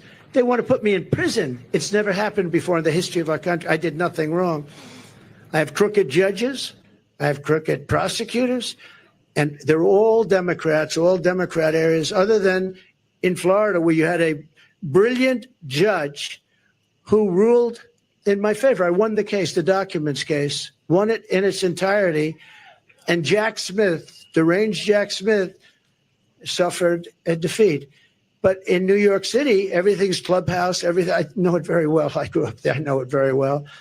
And we have a very crooked system. And it's one of the reasons that New York is dying. Nobody wants to come in. No companies want to come in because the courtroom system is so corrupt, both at a federal level and at a state level. And so, yeah, I mean, he's not wrong. I mean, he was completely a clown show, that court ruling. Sure. What he just said in the last bit of that statement you just said there, in the state and in the federal level, the clown show. That's what I'm talking about. You want to change this country, you can't just change it from one place. You got to change it from everywhere. They're trying to, but a lot of the states are pushing back on it, thank God. But that's what I'm trying to convince viewers and other people. Yeah. I got you. It's just. But remember, they right say now it's an uphill battle. They say Trump needs to be nice. Be nice. No, the time for nice is done. Okay, in my opinion, Donald Trump needs to be Donald Trump. This is a report where apparently multiple high-level sources have stated that New York City Department of Correction is making arrangements for Donald J. Trump's arrival at Rikers Island in September after he's sentenced on September 18th for this. That's wild. I mean, this is a dangerous. They want him to get killed. Mm-hmm. They want him, and they're going to try to pull a Secret Service detail and all this sort of stuff. They're going to try to do all this stuff. They're going to try to kill him. Rikers Island, some of the worst of the worst go there. Okay. But no, be nice to Trump. Also, let's not forget, as much as the media is trying to memory hole you, this happened like literally less than a month or so ago at this point? Around a month or so ago? 14th. They tried to put a bullet in his damn head. And then everybody tries to wipe it away. Oh, yeah. This is one of the most iconic photos in American history. No. You can't show that. You put it on X or whatever. Well, not X. Wipe it away. Cool. You put it on like Facebook or whatever. It gets censored. Facebook, yeah. Eric, I have one on my wall in my house. You should. It's good. But yeah, I mean, but no, they want you to forget about all this. Because it's not a big deal. Not a big deal at all. You know. The point of the matter is that it's so much just fabrication. Yeah, top to bottom, start to finish. So yeah, I mean, but here's the thing. They say you got to be nice and stuff, but how dare he point out that Kamala Harris didn't start identifying as a black woman until it benefited her politically? The nerve of him to do that. Okay, how dare he say stuff like that? But they could do all this to him, call him Hitler. I mean, give me a fucking break. All right. Well, on top of all of that, we had the big news from about 2 weeks ago. I know we've not been on a show in a few weeks, but Kamala Harris finally anointed her new VP pick, and it's Tampon Tim Walz. Tampon Tim. Out of Minnesota, the governor up there. And this little video kind of gives you a little bit of an idea of some of his policies that he ran while he was in Minnesota. Let's check it out. On Tuesday, August 6th, Vice President Kamala Harris announced Minnesota Governor Tim Walz as her 2024 running mate. And in typical fashion, the legacy media immediately coalesced around him, referring to Walz as folksy. in an effort to make him appear more relatable to everyday people. But this is a cynical and desperate bid to downplay Walz's radicalism. Not only has Walz disenfranchised U.S. citizens by providing free healthcare and college tuition to illegal immigrants while turning Minnesota into a That's a sanctuary Somalian state, flag, by the but he has way. also implemented some of the most invasive designed and to be like aggressive LGBT and abortion policies in the country. In Minnesota, many voters call him Tampon Tim for putting tampons in boys' bathrooms from 4th grade all the way up until high school. But Tampon Tim isn't just a moron who believes that men can menstruate and have babies. He's much more dangerous than that. In the spring of 2023, Walz signed the deceitfully titled Trans Refugee Bill into law. This law enables the Minnesota state government to determine whether or not a child's parents are allowed to maintain custody if they don't provide a trans-identifying child with so-called gender-affirming care. Following this law, transgender Minnesota State Rep Lee Fink, the legislation's primary sponsor and stalwart Walz ally, introduced a measure that would extend legal protections to pedophiles under the state's Human Rights Act. The Human Rights Act prevents discrimination on the basis of sexual orientation. Fink sought to extend these protections to people who are sexually attracted to children. And in addition to being close political allies with pedophile advocates, Walz signed legislation repealing a previous bipartisan measure requiring the reporting of live births resulting from failed abortions, and that action be taken to preserve the life of those infants. This repeal effectively removed the requirement for abortion providers to report such cases and replaced it with an ambiguous requirement to provide care without specifying the need to preserve life and health. Walz is one of the most dangerous Democratic officials in the country. If Walz becomes vice president, you can all but guarantee that he'll stop at nothing to bring similar policies to the federal government and to your families. Yeah, so can you see why Kamala decided to choose him now? I mean, he lines up with all these leftist, socialist, communist policies that Biden and Kamala want. Mostly socialist and communist policies, but proceed. Mostly. But that didn't really get into his stolen valor. This video by Andrew at Don't Walk Wrong Production. Idiot. Yeah, well, he's going to talk to you about the fact that he's trying to claim his military service when it's not what he claims it is. This is Minnesota Governor Tim Walz. On August 6th, Democrat presidential nominee Kamala Harris announced that she had chosen Walz as her running mate. And later that day, at a rally in Philadelphia, Pennsylvania, Walz went after his Republican opponent, J.D. Vance. Like all regular people I grew up with in the heartland, J.D. studied at Yale, had his career funded by Silicon Valley billionaires, and then wrote a bestseller trashing that community. No, Come on. That's not what middle America is. First of all, what's wrong with someone who grew up in the heartland being accepted to an Ivy League school? That's a weak attack. And, the left loved hillbilly elegy, before J.D. Vance became outspoken politically. Kind of like how the left all loved Trump before he ran for president as a Republican. Hypocrites. Yep. But it's ironic that Tim Walz is criticizing J.D. Vance for supposedly trashing his community, because Tim Walz did just that when he was asked why he didn't send the National Guard to Minneapolis to stop the George Floyd riots. I think the mayor said I request the National Guard. Whew, I'm out. This is great. We're going to have massively trained troops. No, you're going to have 19-year-olds who are cooks. Oh, I didn't know that the National Guard was a culinary arts program. Did Walz think they were going to try and stop the riots with spatulas and frying pans? Plus, Tim Walz was in the National Guard for 24 years. Talk about trashing your community.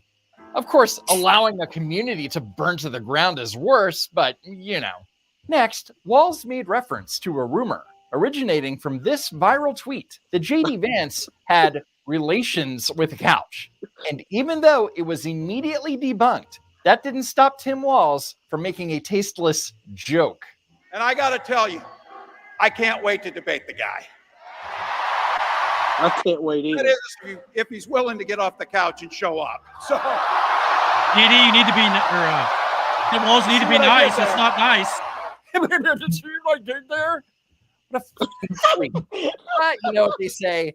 Karma is a bitch. Because while the Democrats only have the weakest of character attacks to use against J.D. Vance, Republicans actually have attacks that are substantive. Always. Now, as stated earlier, Tim Walz served in the Army National Guard. In mid-2004, Tim Walz rose to the rank of Command Sergeant Major, but this was a provisional rank, a rank that would not be earned until required coursework was completed. But Walz never completed that coursework, and when he retired from the service, his rank reverted to Master Sergeant. For clarity, he is a retired Master Sergeant, but when he ran for Congress, he would misstate his rank over and over and over again. Coach to the state champs. Here we go. Teacher of the Year, Command Sergeant Major, retiring 4 years late after a tour supporting the war in Afghanistan. I'm Tim Walz, and I approve this message. Good morning. I'm Tim Walz, and I'm running for Congress in Minnesota's 1st Congressional District. I'm a retired Command Sergeant Major. I spent 24 years in the Army National Guard. Hi, my name is Tim Walz, and I'm running for Congress here in southern Minnesota. I am a retired Command Sergeant Major in the Minnesota National Guard. And then, after he was elected, he continued to lie about what rank he retired at. Hello, everyone. I'm Congressman Tim Walz. It's a real honor to be able to pay tribute to the 34th Red Bull Infantry Division and to your families and friends as you prepare to deploy in support of Operation Iraqi Freedom. As a 24-year veteran of the National Guard and the Red Bull Division and a retired Command Sergeant Major, I'm especially proud of you. And I have to tell you, as a member of Congress and as a veteran and a retired Sergeant Major and a citizen, I'm ashamed that you have to come here today. That the idea that you would have to come here and ask this Congress to do the right thing for your son is absolutely appalling. What I find to be absolutely appalling is the fact that creepy Tim Walz is lying to a Gold Star family's face about what rank he retired at. And for clarity, this was not a simple mistake. This was deliberate. For example, here's Congressman Tim Walz's dead Twitter account, where he listed Command Sergeant Major in his bio. And as Bree A. Dale originally reported on X, Tim Walz had the Command Sergeant Major insignia printed on his congressional challenge coin.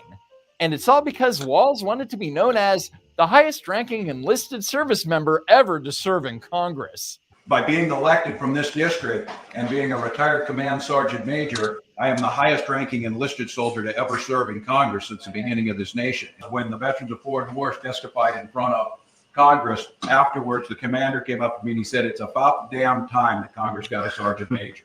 Wow, so special.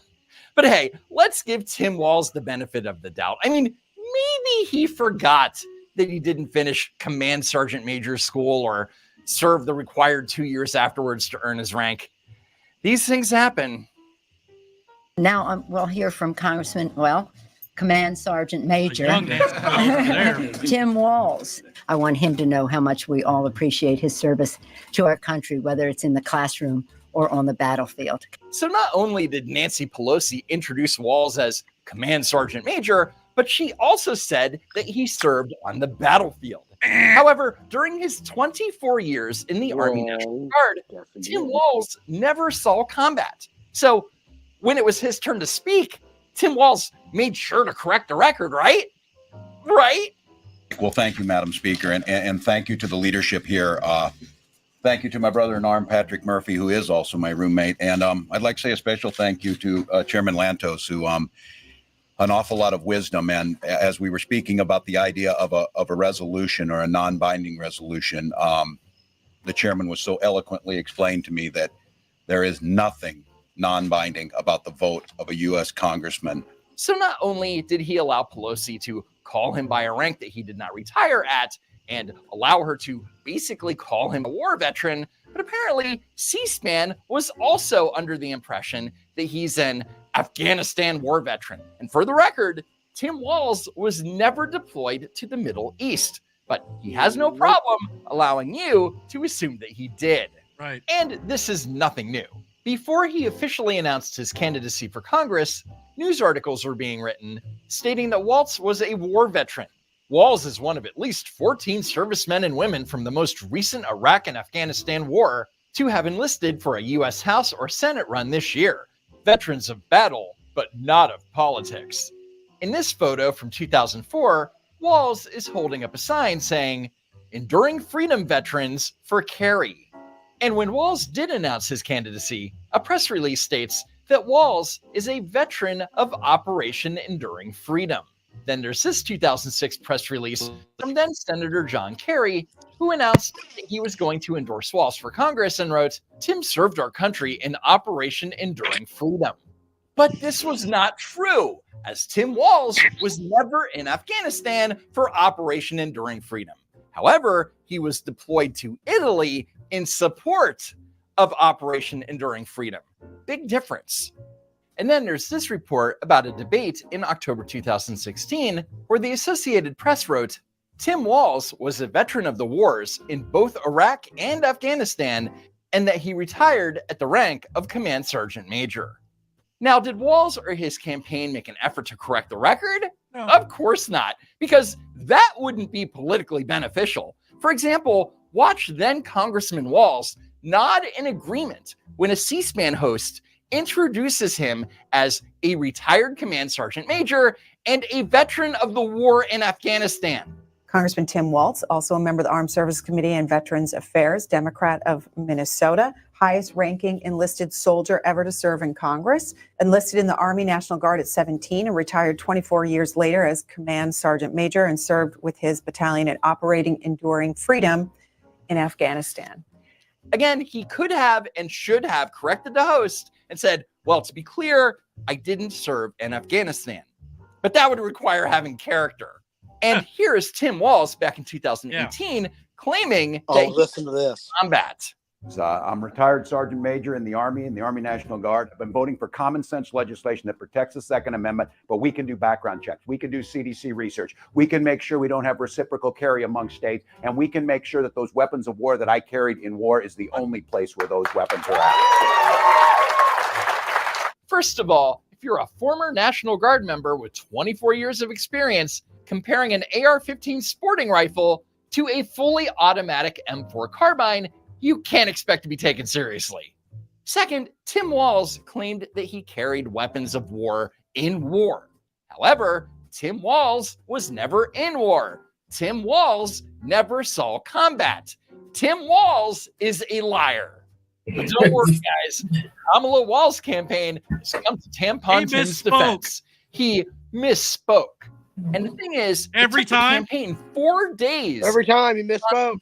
I carried weapons. He just forgot about it. Despite reports that Kamala's team was supposed to be on top of it.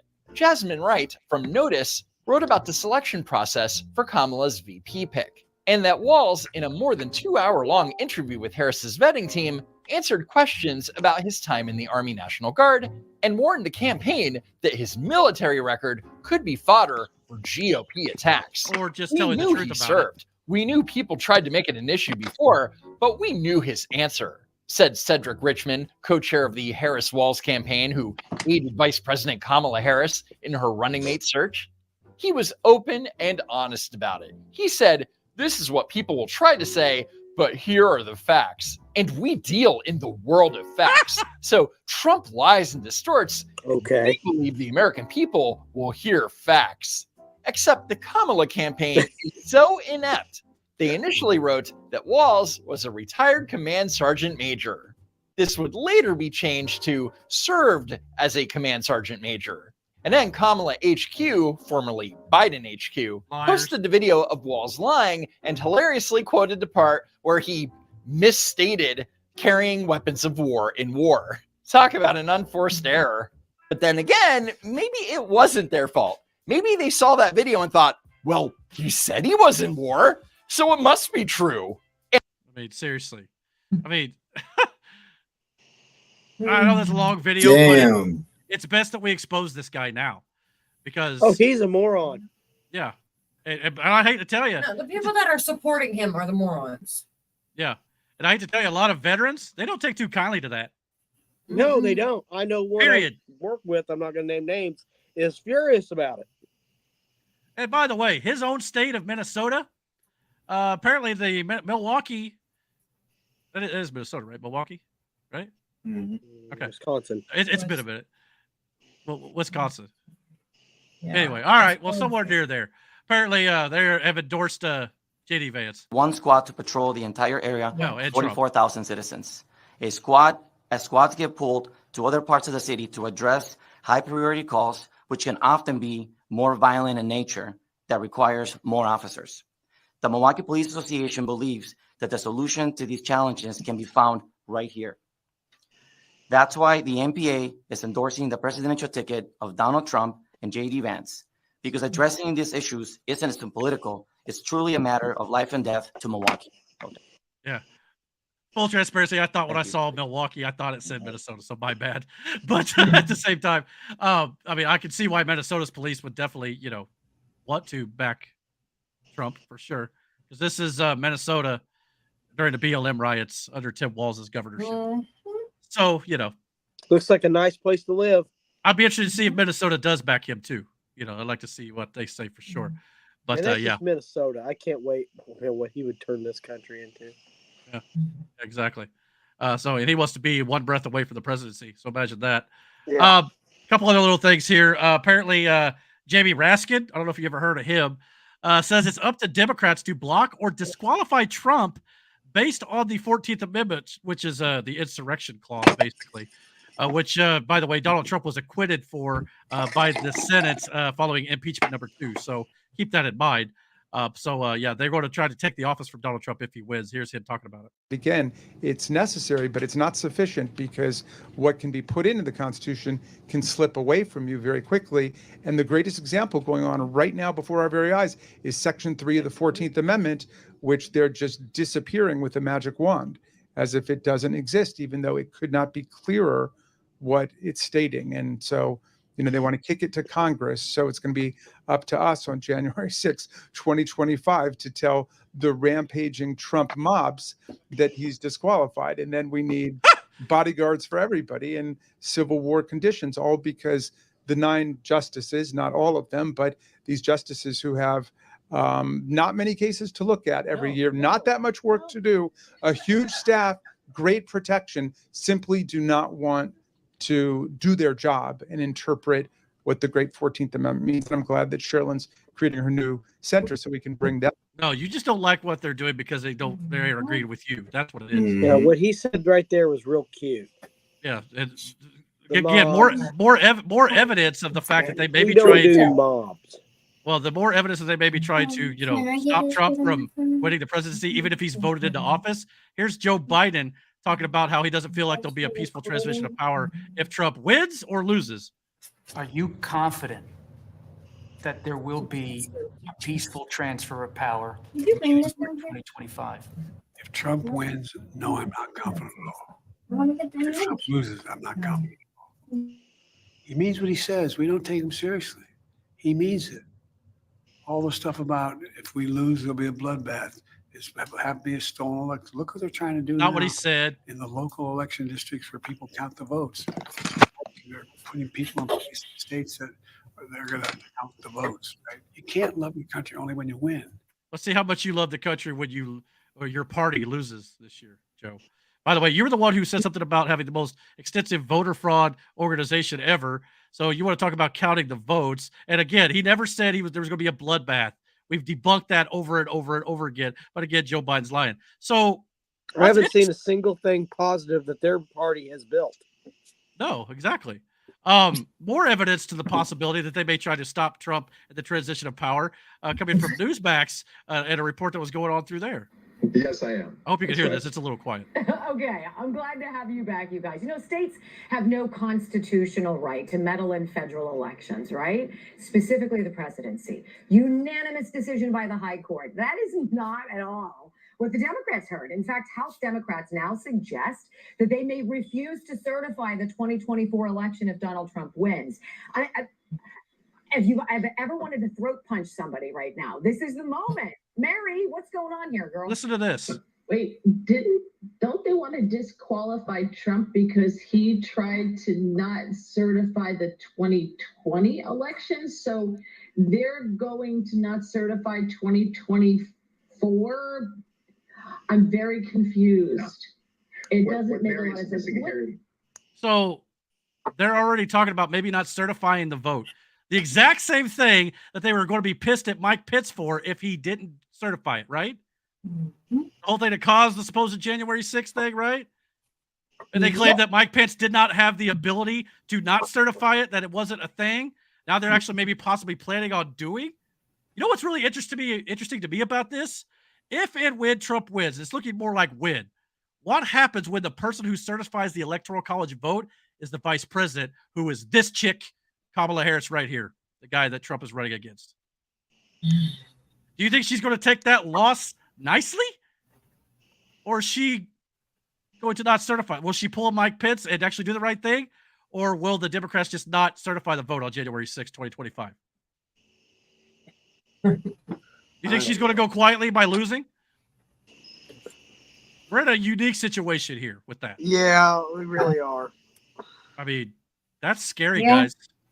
That is really scary. So, yeah, what do you think about that so far? Well, I set up Miranda, you guys, if you have anything. No, I know. Can you imagine what happens if Kamala Harris says, no, we're not allowed you to be the president, and she's the deciding vote, and she's the guy that he's running against, or she's the woman he's running against. Civil war. Like, that will the be lines have hell. already been drawn in the sand, man. That will be war at that point, and as it should be, because you're literally denying the people their votes, as you claim that Trump tried to do in 2021. He never did. He left peacefully, by the way, mind you. So yeah. Well, this week also, Donald Trump obviously had done multiple press conferences this week. So yeah, he took many questions from the press for over an hour at times, without a script, both times. Kamala Harris has been candidate for now 27 days. 0 questions from the press, 0 interviews. Every appearance she's had has been scripted on a teleprompter. Explain that one to me. Donald Trump is out here literally doing hours on end with the press, taking whatever questions they want to ask. Kamala can't take one. Trump let the world know he's not afraid to answer questions, and he threw down the gauntlet to Kamala Harris here with this. See, that right there is the question I want answered. What about it? It's why. Well, because Trump, she's hiding. Trump She's scared. Let me tell you something. Trump and if you watch out there, Eric and Brandon and Miranda, you watch out there. JD Vance is doing something every flipping day on CNN, on MSNBC, on the other anywhere. networks. Yeah. And then you look at Biden and Harris. You got Biden who's sitting there just pooping his pants, and then you got Well, they've been going places, but they're the large crowds that they've seen were for concerts and stuff. They were just the sheep.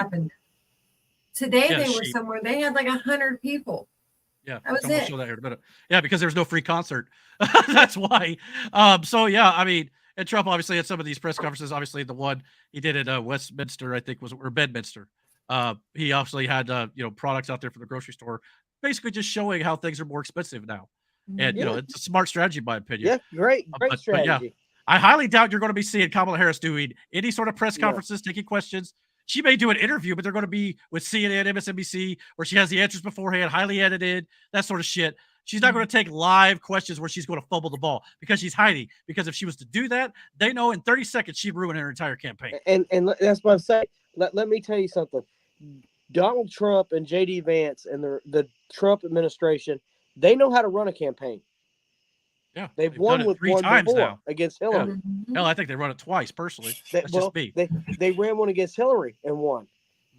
So I'm just saying, he's not inexperienced. He knows this stuff, and he's shown the experience of him learning that. He's shown it in a debate against Joe when he didn't do anything. Right. He let him hang himself.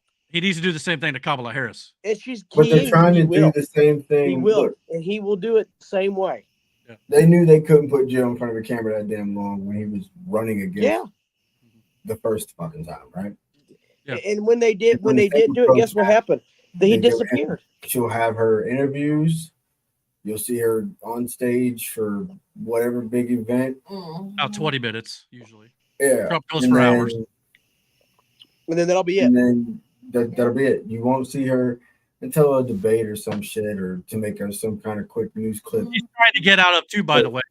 let's get into that a little bit. Donald Trump, during one of his press conferences last week, stated that they had agreed three debates, and I think he might even said a couple vice presidential debates. Here's him talking about that. It's very important to have debates, and we've agreed with Fox on a date of September 4th.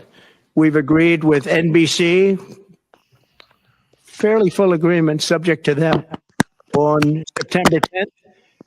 And we've agreed with ABC on September 25th.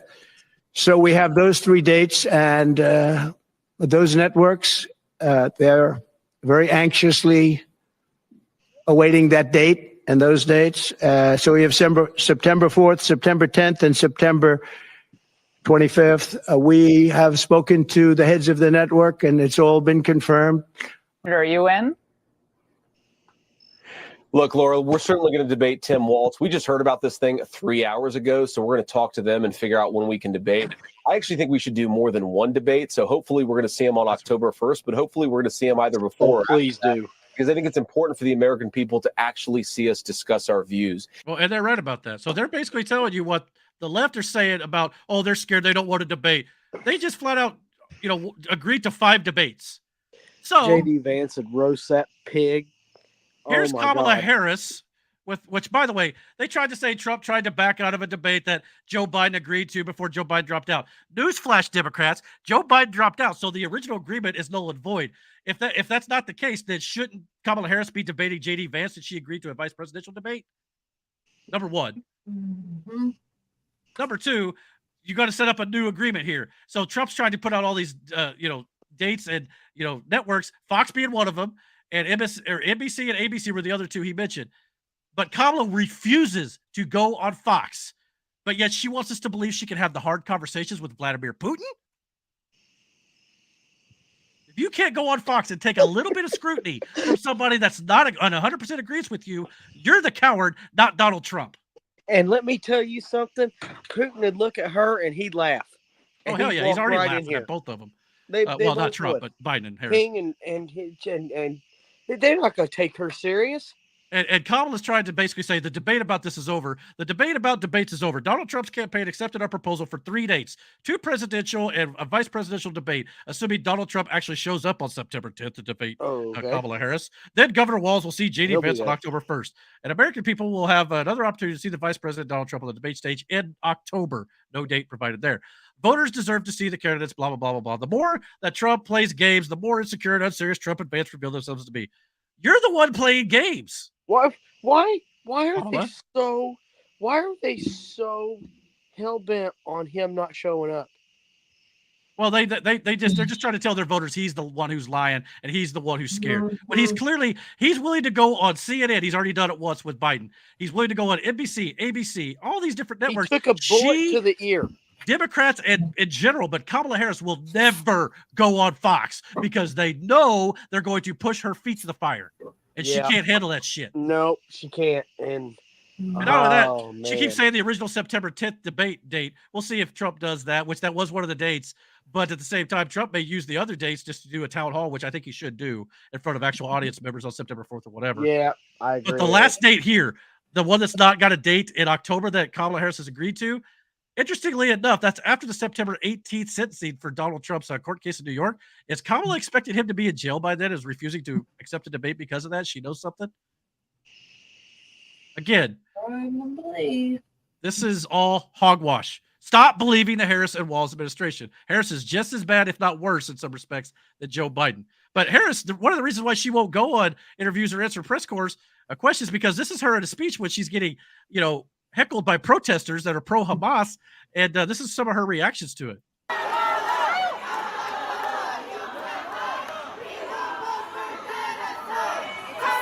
Tax breaks to billionaires and big corporations. He intends to cut Social Security and Medicare. Not true, by the way. See, this is what I'm talking about. She's scared. Against the climate crisis, and he intends to end the Affordable Care Act. You know what? If you want Donald Trump to win, then say that. Otherwise, I'm speaking.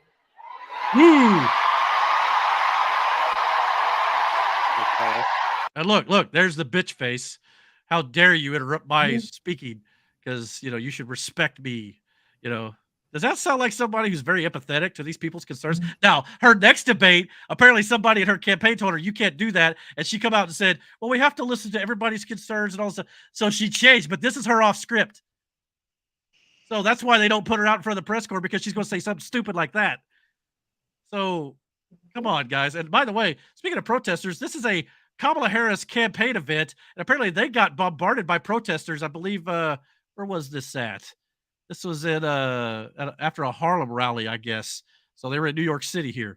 How dare you!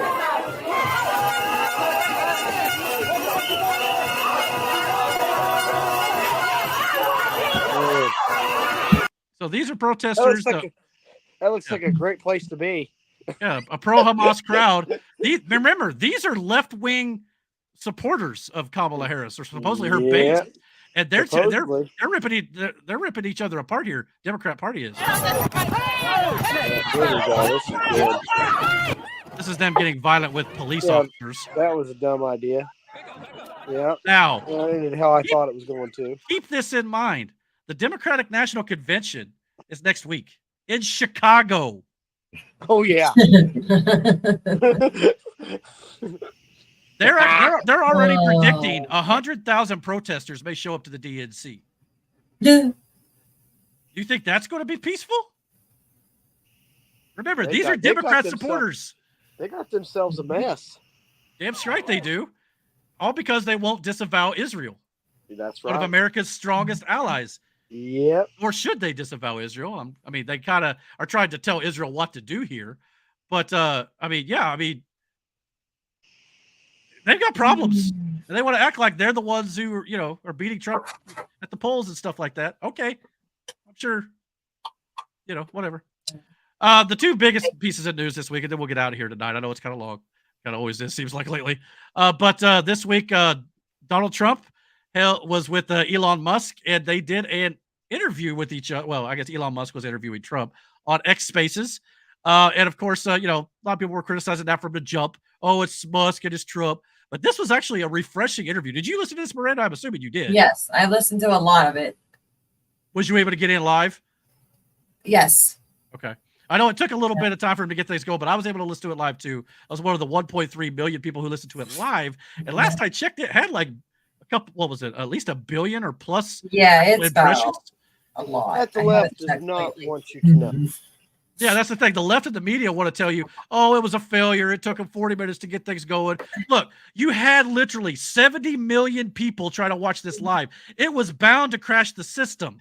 Yeah. Okay, no matter what they did. So this whole narrative that they couldn't run a stream is ludicrous. I mean, give me a fucking I shared it on Facebook and immediately got flagged for it. Yeah, don't put it on Facebook. It's misinformation or hateful rhetoric, which is what they've been saying too. Before the whole thing even got started, the European Union warned Elon Musk prior to this about it may incite violence, hate, and racism and bullshit. I'm sorry, Europe. The last time I cared about your opinion was back in 1776 when we kicked your ass. Get out of here with your bullshit. And Elon Musk responded in kind. To be honest, I really wanted to respond with this Tropic Thunder meme, but I would never do something so rude and irresponsible. Was that a Revolutionary War reference? He said, and literally fuck your own face. He said, no, get Elon, out of here with your wow, he wasn't messing around, nor should he. I mean, Elon Musk is a proponent for free speech. Man, he brought up the Revolutionary War. I want that kind of money. Well, and not only that, European Union wasn't the only one trying to shut it down. Apparently, a member of the White House press corps was also calling on the White House to intervene and censor the interview with Donald Trump. Interview Donald Trump tonight on X. I don't know if the president is going to tune in. Feel free to say if he is or not.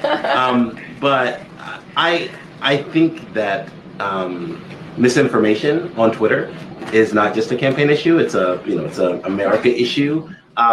What role does the White House or the president have in sort of stopping that, or stopping the spread of that, or sort of intervening in that? Some of that was about campaign misinformation, but spoiler alert, they have no control over that. They can't control that. especially on X. That's why they were pissed. You got to understand, when the left and Democrats say misinformation and disinformation, it's not about telling the truth. It's about the fact that they don't like the fact that the right is telling the truth and it goes against the left's narrative. Yeah. That's what it is. Full stop in the story. Every single time. You've got to get that through your dang skulls, people. Now, this was actually 2 hours plus of no scripts, no notes, no teleprompter, and Kamala Harris was also invited to do one of these too. But it was, like I said, it was very refreshing just to hear two guys talk about stuff. Just these two, icons when it comes to, like, one's, they're both, billionaires at this point, just talking about life and talking about the world and actually agreeing and even disagreeing on stuff. Like, Trump talks about how he wasn't a big fan of, like, the electric car mandates, but Elon Musk makes electric cars, but yet they were still able to have a civil conversation with one another and agree and disagree and be perfectly fine. So if you've not had a chance to watch this on your own, don't listen to what CNN and MSNBC and all these other morons say. Go listen to it for yourself and then make your own judgment call and stop listening to the news telling you how it went. What did you think of it, Miranda? I know you listened to it. I thought it was great. And they're going to do another one this Monday. That's what I heard. Is that officially confirmed? If that's true, great. I'm pretty sure, yeah. I'll be there. I'm in Dan Scavino. So Dan is. Oh, is he the campaign manager guys or whatever? I think. Yeah, he's like, he does all his social media. Okay. And the videos But like I said, I started to say anyway, Kamala Harris was also invited to do an X Space with Elon Musk, as Elon Musk posted on X as well. Happy to host a Kamala on X Spaces too, but Kamala Harris has already declined to do so. So see, that's what I'm saying. Why is she declining everything? Because he's going to ask her questions she's not going to have the answer to, and they know it. Then don't campaign. They feel like they can run the basement campaign like Joe Biden did, get away with it. You want to just go, and if you're not even going to campaign, then you're even showing your hand that you're going to cheat. She's got this smug attitude about you'll debate when I tell you to debate. I'll go on wherever I want to go on for an interview when I tell you I want to go. That's what it feels like. And that's not how it works. No, it's not. This is basically what happened when Elon asked her to do an X Space with her. She was basically criticizing the interview and she ran away from it when he offered to give her the fair amount of time, just like he did Trump. But who's the coward here? Yeah. Donald Trump would go on, if let's say, Mark Zuckerberg held one, he'd do that too. So this is what's funny to me. Well, Harrison Walls put out an official statement. Now, Brandon, she's probably not writing this. It's probably some 28-year-old, press secretary or whatever working for her. Right now, Elon Musk is interviewing Donald Trump live on Twitter. We're not going to call it X. It's not enough that Musk has pledged to donate millions of dollars to help re-elect Donald Trump. He's using his purchase platform, one of the largest social media sites in the world, to spread Trump's unhinged and hateful agenda to millions of users. Otherwise, if this is, donation, I'll have to ask for the donations, clearly. The richest person in the world is a lackey for Team MAGA. Musk already ruined Twitter by allowing hate speech and disinformation to flood the platform. Now Musk is using his vast fortune and broad reach to try to control our democracy. Man, I tell you what, man, they need to quit worrying about this shit. They got way more important things to worry about than this. Yeah, I mean, he's just talking to people. By the way, there's nothing hateful in that entire interview. It was just two guys talking about each other. Yes, policy stuff came up, of course, but yeah. And then they followed up with another statement. Donald Trump's extremism and dangerous Project 2025 agenda is a feature, not a glitch. By the way, we've already debunked, and many people have come out. And even I believe there was some people, even the higher ups in the Harris campaign, who even said that the Harris campaign knows that Project 2025 is not involved with Donald Trump, but they're pushing it anyway because they believe their voters are too stupid. That's actually been reported, so you can go check that out. But the 2025 agenda was on full display for those unlucky enough to listen to it tonight, doing whatever was on X.com. Their last statement literally just said, we're not going to call it X, and here they are calling it X.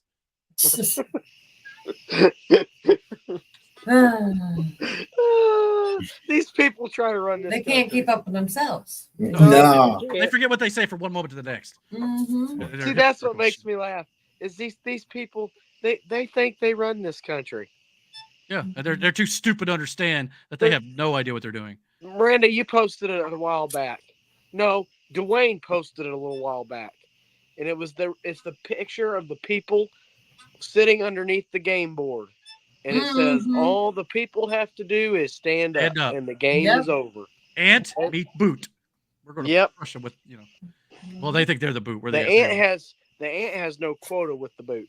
So, speaking of avoiding interviews, Time Magazine put Kamala Harris on the cover with this beautiful caricature, which basically looks like her as the savior of the nation here, basically calling it her moment.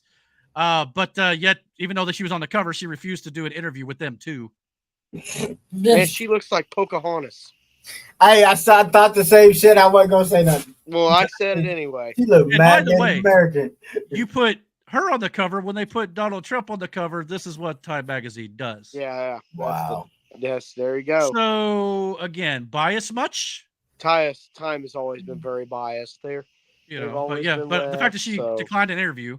No, that CNN says that Elon Musk was biased because he endorsed and donated to Trump. So literally everything that CNN has done for Democrats for years.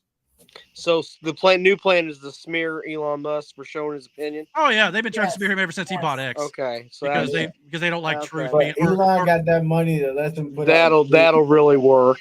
They definitely don't like the fact that conversation can be had. Got literal fuck you money. Yeah, Elon doesn't. They're just mad that X doesn't censor literal, people anymore. That's what it is. Hatred for some of these people. Yeah.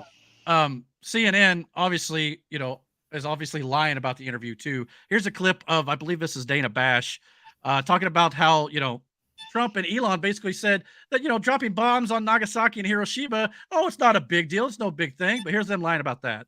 I want to play one exchange that was kind of classic. Well, there were a lot of exchanges that were classic Donald Trump, but this one really stuck out to us. Okay. And Nagasaki were bombed, but now they're like full cities again. So it's really not something that, so it's not as scary as people think, basically. So that was more Elon Musk than Donald Trump talking about, sort of suggesting that what happened almost 80 years ago, I think 80 years ago next year, the bombing of Hiroshima and Nagasaki, now it's okay. Kind of trying to blow off the impact of that.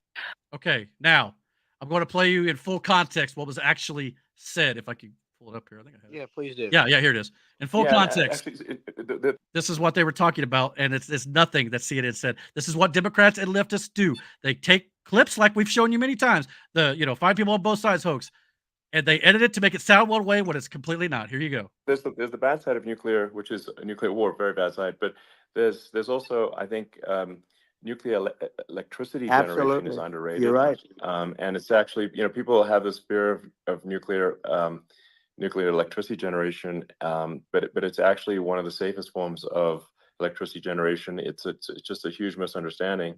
And look at the injuries and deaths caused by, say, I'm not trying to pick on Commie, but just any kind of mining operation.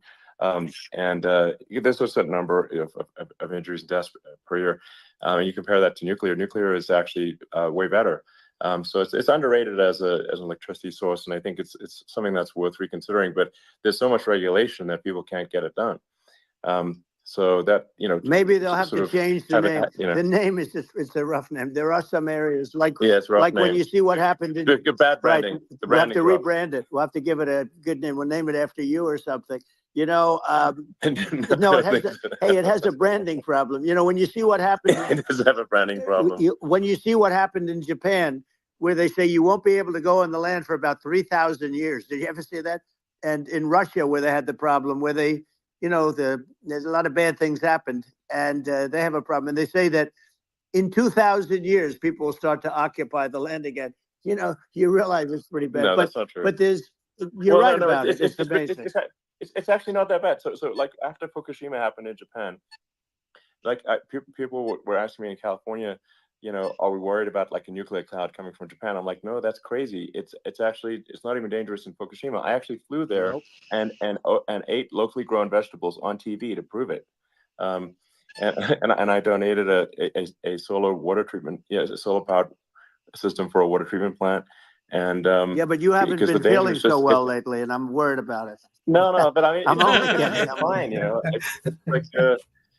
It's like Hiroshima and Nagasaki were bombed, but now they're like full cities again. So it's really not something that Nowhere in that entire thing Wow, were they that's belittling crazy. it whatsoever. The So- way they edited that shit is nuts. They do it all the It's like whole time. half a conversation you don't hear that led to what you heard at the end. This is why I say over and over, stop watching the news. Period. Why? Yeah. Speaking of the news, even leftist Stephen Colbert, his own audience knows CNN is a joke. This is Caitlin Collins, who tried to fact check Donald Trump in real time during one of the town halls they had, claiming he was lying the whole time. They're talking about, how Trump having a hard time finding how to attack Kamala Harris. No, he knows how to attack Kamala Harris just fine on their record. That's all he needs. But Stephen Colbert makes a statement here about CNN being very objective and telling the news like it is. And his own leftist audience could not contain their laughter any longer. Trump has kind of been thrown on his heels by this, and he's not really sure how to go after Vice President Harris. He knew his attack lines on President Biden. He really has struggled with how to go after someone who's 20 years younger than him, who is a different gender, a different race. It's kind of been this moment where he has not been able to coalesce around a single attack line. I know you guys are objective over there, that you just report the news as it is. Oh, I know. CNN makes a. I know Is that supposed to be a laugh line? I wasn't supposed to be, but I guess it is. So come on, guys. Nobody takes the news seriously anymore. I mean, if leftist Stephen Colbert's own audience can't, why are you? Just gonna say. I mean, Doesn't he have anything else better to talk about? no, because he's paid by the DNC probably Okay. to push the propaganda, Then much there we like all go. these other late night talk Okay. show hosts are. So that's what they Yeah. get paid to do. Yeah, because he's on the payroll. That's Yeah, right. pretty much. So the biggest thing I want to talk about at the end of the show here is obviously now we got a little bit of an idea, maybe even though she was very sketchy on the details of all these, we got some policy plans for Kamala Harris now. As everybody's been asking her, you've been out there for almost a month now. We don't even know what you stand for. I mean, we know what you stand for, but you haven't stated anything. We know she stands for communism, basically. Remember, her dad was a Marxist economist, if I'm not mistaken. Even Elon Musk mentioned that Those in are the good interview people. with Trump as well. You could Google it. So she's learned from the best of the best, as you could say. But I'm being very sarcastic with this. But in order to deliver her policies, she had a press conference, I guess, or a rally, whatever you want to call it, in North Carolina, where Trump did just a couple days ago, had a massive crowd. She had maybe 80 people to discuss Man, this there's a lot of people major. there. Yeah, and I mean, dude, apparently no free concerts, so nobody wants to go. They now. can flip That it looks like and the say it's a gymnasium private itself. fucking get together. But you'd be lucky if this was a gymnasium in South.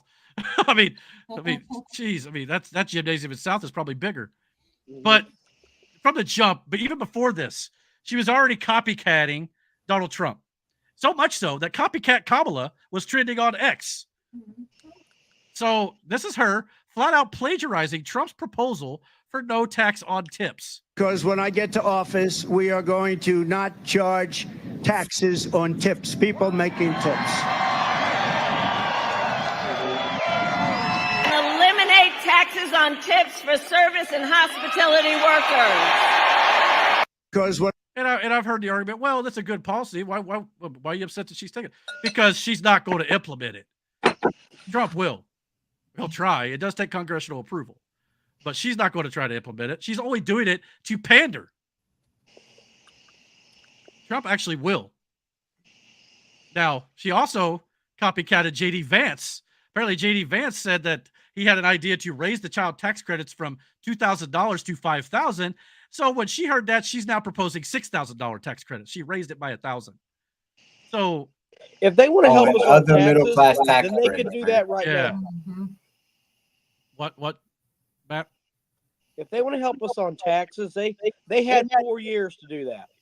Yeah. Well, that's the thing that she doesn't understand too. Everything she's saying about, I'm going to lower the price of inflation, Yeah, they all this sort of stuff. No, Do you all They had understand? their shot to do that, and they didn't. Do On it. day one, I'm going to do it. You've been in the office for 3.5 years. Day one was 3.5 years ago. Oh, but she's just vice president. She can't do a whole lot. You literally have influence. You're the number 2 head person in the country. You could do something about it now, but you're not. You're only doing it to try to get votes now. And once you get those votes, you're not going to do that shit. No, I had this conversation with Aaron the other day driving to work, I said it was funny is they say Trump's going to do all this shit day one when he if he wins.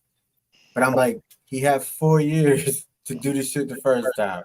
Yeah. He didn't do it, right? And then Kamala's talking about she going to do all this shit when she gets in office. But it's like, wait a second, bitch, she's still in office. Yeah, you've got 5 more months. Get on it. Not only that, like they said, oh, well, she'll take taxes on, remove taxes on tips. Fat chance, considering she literally cast the tie-breaking vote for the Inflation Reduction Act, which literally instructed IRS to crack down on waiters' tips. Didn't Hillary have like the same outfit she got on? Pretty much. But But I mean, again, she's got the pink. Didn't Hillary have something like that too? yeah, I mean, they all wear the pantsuits. But leftists, she's lying to you. Ding, ding, ding, ding, ding. Wake up. I mean, seriously. Wow. And by the way, the Inflation Reduction Act didn't even reduce inflation due to all the excess spending in the bill. It actually made inflation worse. Mm-hmm. So, and by the way, I mean, do people out there actually see these Congress people? they don't either pay attention enough to it, or they're just not Orange Man bad. I mean, these people are falling asleep. Pretty much. I mean, I'm doing the research here, so you don't have to. Essentially, yeah. Believe me, it's a lot of work. Look at the bottom of these 2 posts, by the way. Same exact policy talking about getting rid of taxes on tips.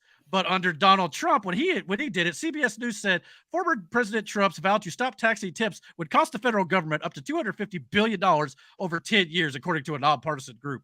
But when Vice President Harris rolled it out, said the new policy position says she'll fight to end taxes on tips for service and hospitality workers. So in one case, it's bad, but when Harris proposes the exact same thing, it's great. It's awesome. You do not hate the news and the Democrats enough, even if you hate them as much as I do. Now, some other policies she's rolled out here. Remember when we said a few weeks ago it could actually get worse under a Harris administration more than Joe Biden? Well, here we go. These Kamala Harris policy plans are literal communism. I'm not being, no hyperbole here, okay? She wants to give $25,000 credits or stimulus for first-time homeowners, and that includes illegal aliens too, by the way. This will make the economy worse. Mm-hmm. And not only that, it'll drive up prices of homes. Look, I just closed on a house. And you think I'm kidding, okay? We just showed you all sorts of clips from CNN defending Kamala Harris and all this stuff. This is left-wing CNN calling out Kamala's policies today as bullshit. Corner. For some people, it's already started. They already know what that cost is. Matt, we had to interrupt you before you were. I know, and I wanted to hear your answer. Oh, it was so intelligent. I already forgot. Well, yeah, it was a great response that unfortunately we had to cut away from. But now that you've heard the speech, what stands out to you as the most clear and effective line of attack that we're likely going to hear from Republicans as a response? Two things. I think number one, she took a lot of far left positions during her first run in 2019 and 2020. She has, temporarily kind of moderated these through some anonymous quotes from aides saying, well, she doesn't really want to ban fracking anymore. She doesn't want to do this, doesn't want to do that. She does, by the way. This new program that she's kind of doing is pretty far left, $25,000, price controls essentially. That's number one. But the other thing is, kind of conveniently forgot she was vice president for the last 4 years when a lot of the housing market crisis was at its worst, when inflation was at its worst. So there's a lot of memory holding that. But look, when it comes to the $25K, I mean, you just added $25,000 into every price onto every home price in the country. Because if you're giving that away essentially for free, people will add it into the price. And obviously, price controls have come under criticism from the Washington Post, Catherine Rampell, whom this channel's talked to earlier. So you're going to see a lot of that in the messaging over the next couple of days, if not weeks, as we go into the convention. Now they're trying to say about how Republicans are going to spend this. No, that's exactly what's going on. But even they're trying to cover her even still in that video to a degree. Did you hear it? How are Republicans going to attack her? No. Do these guys ever get bored of covering their ass? Well, they're not. I don't know. I mean, I want to know they're paid to do so. At this point, what are they in for? I don't know. I don't know. Now, I'm no economist here. Okay. Full disclosure. Okay. But even I know enough about the economy and world history to know this last thing is a very bad idea. The last one is not meant to scare you, but maybe it should scare you. Democrat campaigns on this: free money, higher wages, lower costs. Let's wave a magic wand. Nothing in life is free. All you Democrat morons need to understand this before it is too late. Now, first off, price gouging laws already exist, just like gun laws already exist in this country. But Democrats want total control. That's what this is about. She wants to implement a federal ban on what she calls price gouging, but that's all a ruse. Okay. Kamala will begin with the food and groceries. Okay. With the food industry. Price control will kill companies, kill competition, and kill jobs and possibly people.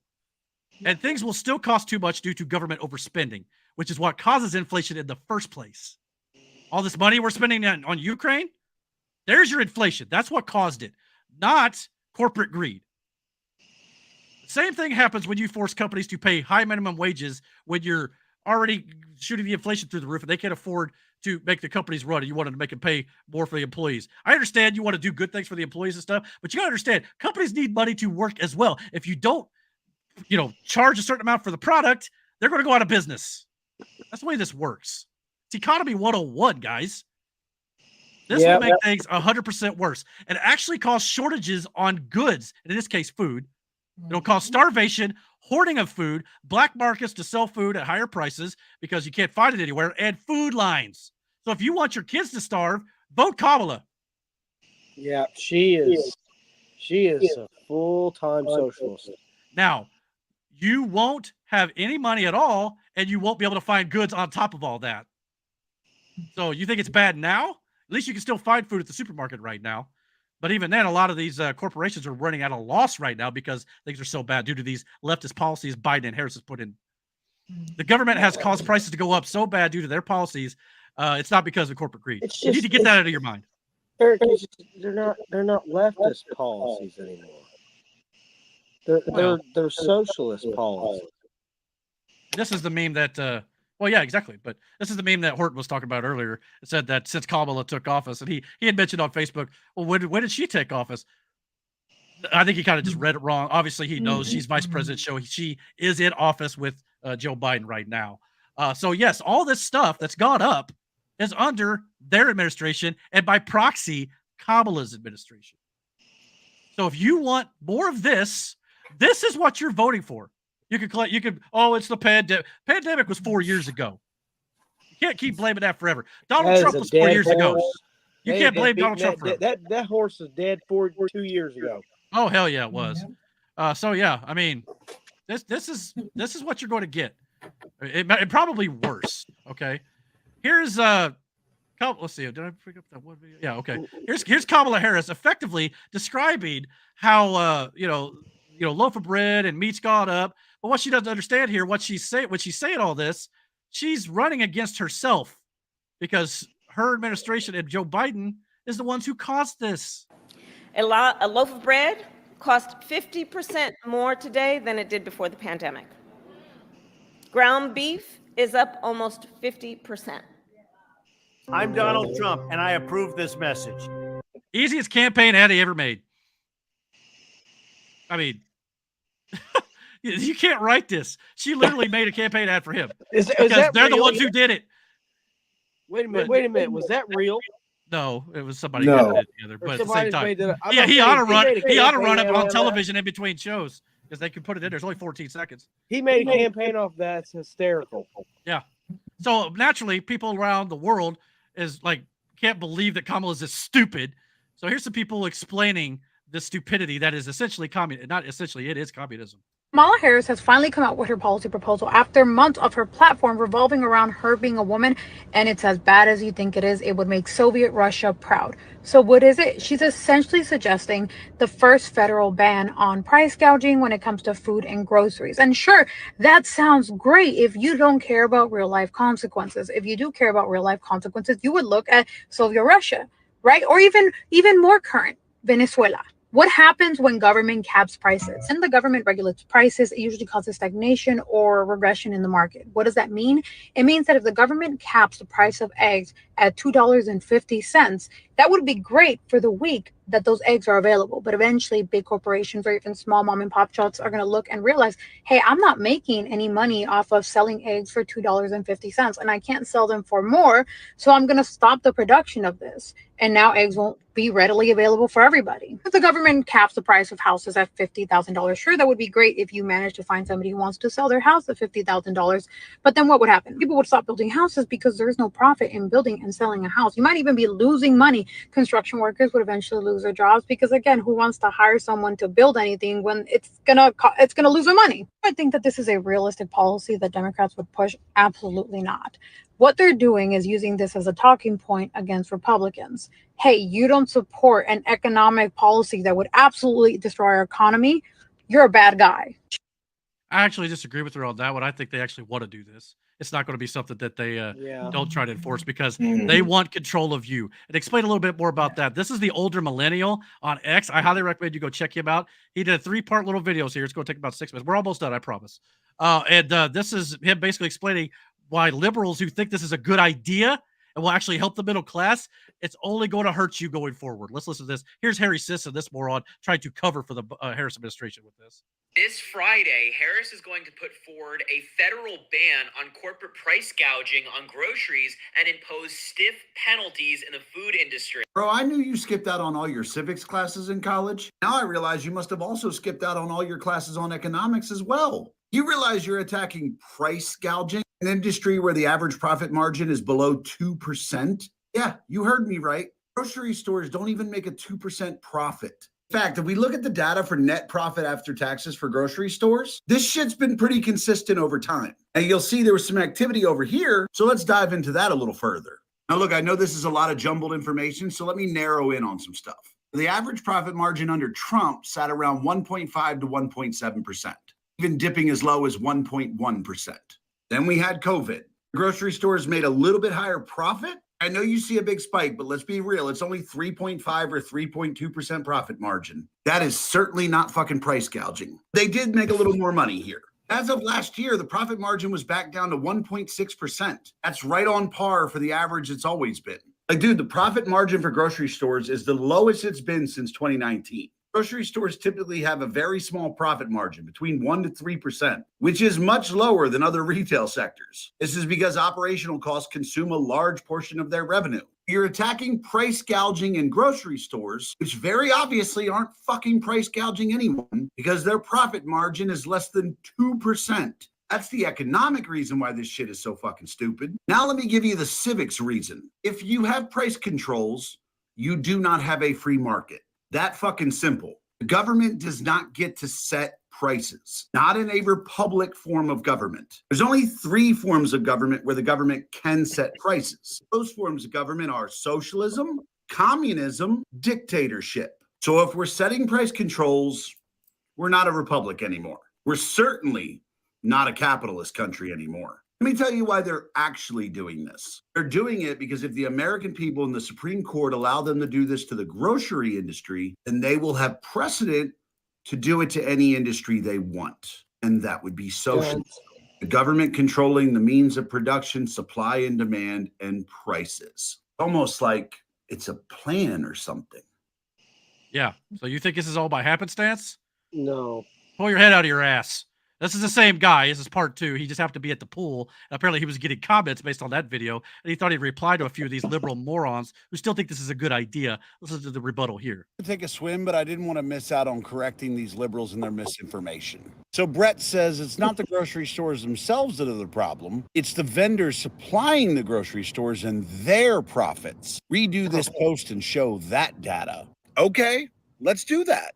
So here's the profit margin information for Cisco, the #1 grocery supplier in the country. And what we're going to look at is net profit, because this is profit after all expenditures and tax. Now, pre-COVID in 2019, Cisco's net profit margin was 3%, which is pretty consistent with their historic profit margin. Before COVID, it was 3%, and everybody was cool with that. Now, this is where it gets wild. During the height of COVID, Cisco actually accepted a net loss in order to make sure all the grocery stores in the country were supplied with food and people were taken care of. Cisco ate a net loss for almost 2 years for the good of the country. Now their profit margin is a net of 2.66%. Remember, before COVID, it was 3%. Their profit margin is less than it was before COVID. So where's the price gouging? Stop trying to blame companies for this. Stop trying to blame them about price gouging or trying to make outrageous profits. Both the grocery store and their main supplier are making smaller profit margins now than they did before COVID. You want to know why shit's more expensive? It's because of the mismanagement of our economy by the Democrats. It's because Pete Buttigieg doesn't know how to manage imports and international shipping. It's because Democrats care more about social justice than economic reality. But there you go, Brett. I addressed the suppliers. And while they're making more money now, because that's how fucking inflation works, they're making smaller profit margins, which in reality is less money. This concludes my TED Talk. Now go away so I can swim. So, and again, he had one more, and he was, apparently getting more comments talking about Tyson Foods. So let's hear this. All right, still at the pool, but you wanted more lessons on economics. So Brian said JBS net profited 1.7 billion, Tyson Foods 4 billion. Shall I go on? Let me just say, by the fact you quoted the raw numbers, tell me you don't understand how businesses work. I'm going to give you the same fucking graph breakdown that I gave you in the last video. Here are the profit margins for Tyson Foods. Again, we are going to focus on the net profit margin because it takes into account all expenditures and taxes. Now, if we zoom in on recent times, we look and see that their net profit before COVID was 4.67%. If we look, that's pretty consistent with their net profits over time. So in 2019, they had a net profit of 4.67. Currently, they are losing money. They have a net profit of negative 1.16%. They are losing money right now. Guys, look, if you don't understand how businesses work, just be quiet. Stop quoting raw numbers because the numbers are always going to get higher in a good business because inflation is going to make it so you always have to make more money than you did the prior year or you're losing money. Here's the reality you have to accept. More high grocery prices are not because the grocer or the supplier or the farmer is trying to fuck you. You are paying more at the grocery store because the people that are in charge of the economy don't know what the fuck they're doing. The worst part is the government knows they don't actually need price gouging controls in the grocery industry. Let me tell you the real reason why they're doing it. Because they recognize that the food industry is not price gouging people. And because the food industry isn't price gouging, they probably won't fight these regulations, which allows the government to gain a foothold and get what's called precedent. Get to have precedent for instituting price controls on United States industries. And once they have precedent, they can then input price controls on any industry they want. This isn't about saving Americans money. This is about getting a foothold in socialism. And to Brian, please learn economics before you comment on my video again. Fucking up my swim time. Now, again, if this was about helping the middle class and working people, trying to help them save $1, why would you go after the one industry that's not price gouging at all and is actually losing money in most cases? How many stores do you see closing down? If they were price gouging and making record profits, would they be closing down? You fucking morons. I mean, Jesus. This is so stupid to me. Democrat policies are always utopian, pie in the sky scenarios that do not work in the real world. Too many idiots in this country believe Democrats are for the working people. They are not. Man, that first sentence she's got up there, that's scary. Yeah. Yeah. Everything they do in reality goes against working middle class people. If you vote for Kamala Harris, you deserve everything you're about to get. Do us all a favor and move your ass to Venezuela before you kill the rest of us. I mean, If you want to look into what this would actually do, I'm not going to read the whole thing because it would take forever. But if she were to implement price controls, it will cause inflation, hyperinflation, shortages, economic collapse, black market and smuggling, social unrest and migration, because obviously you can't find your food, social unrest, and people are going to start killing for it. Eric, I don't think I fit in well at Venezuela. Political implications. Well, it's happened in Soviet Russia as well. Okay, I When can't you fit control, in. I definitely wouldn't fit in there either. they can't take away your guns. So the next best thing that Kamala Harris is going to try to implement, when they control your food, they control you. Yep. Let me repeat it. When they control the food, they control you.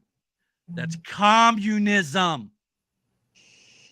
Do I have to spell this out for you? Even Washington Post, the leftist Washington Post, is calling her out on this shit. When your opponent calls you a communist, maybe don't propose price controls that are communist. I mean, guys, I feel like I'm preaching to the wall here, but even CNN, again, even CNN, we're almost done. When CNN, they flat out will say, you know, again, they're leftist media, but even again, they're definitely coming out against the price control thing. Here you go. Catherine, I read your piece and I heard you just mention it. The federal ban on price gouging for groceries. You are skeptical of this. Why?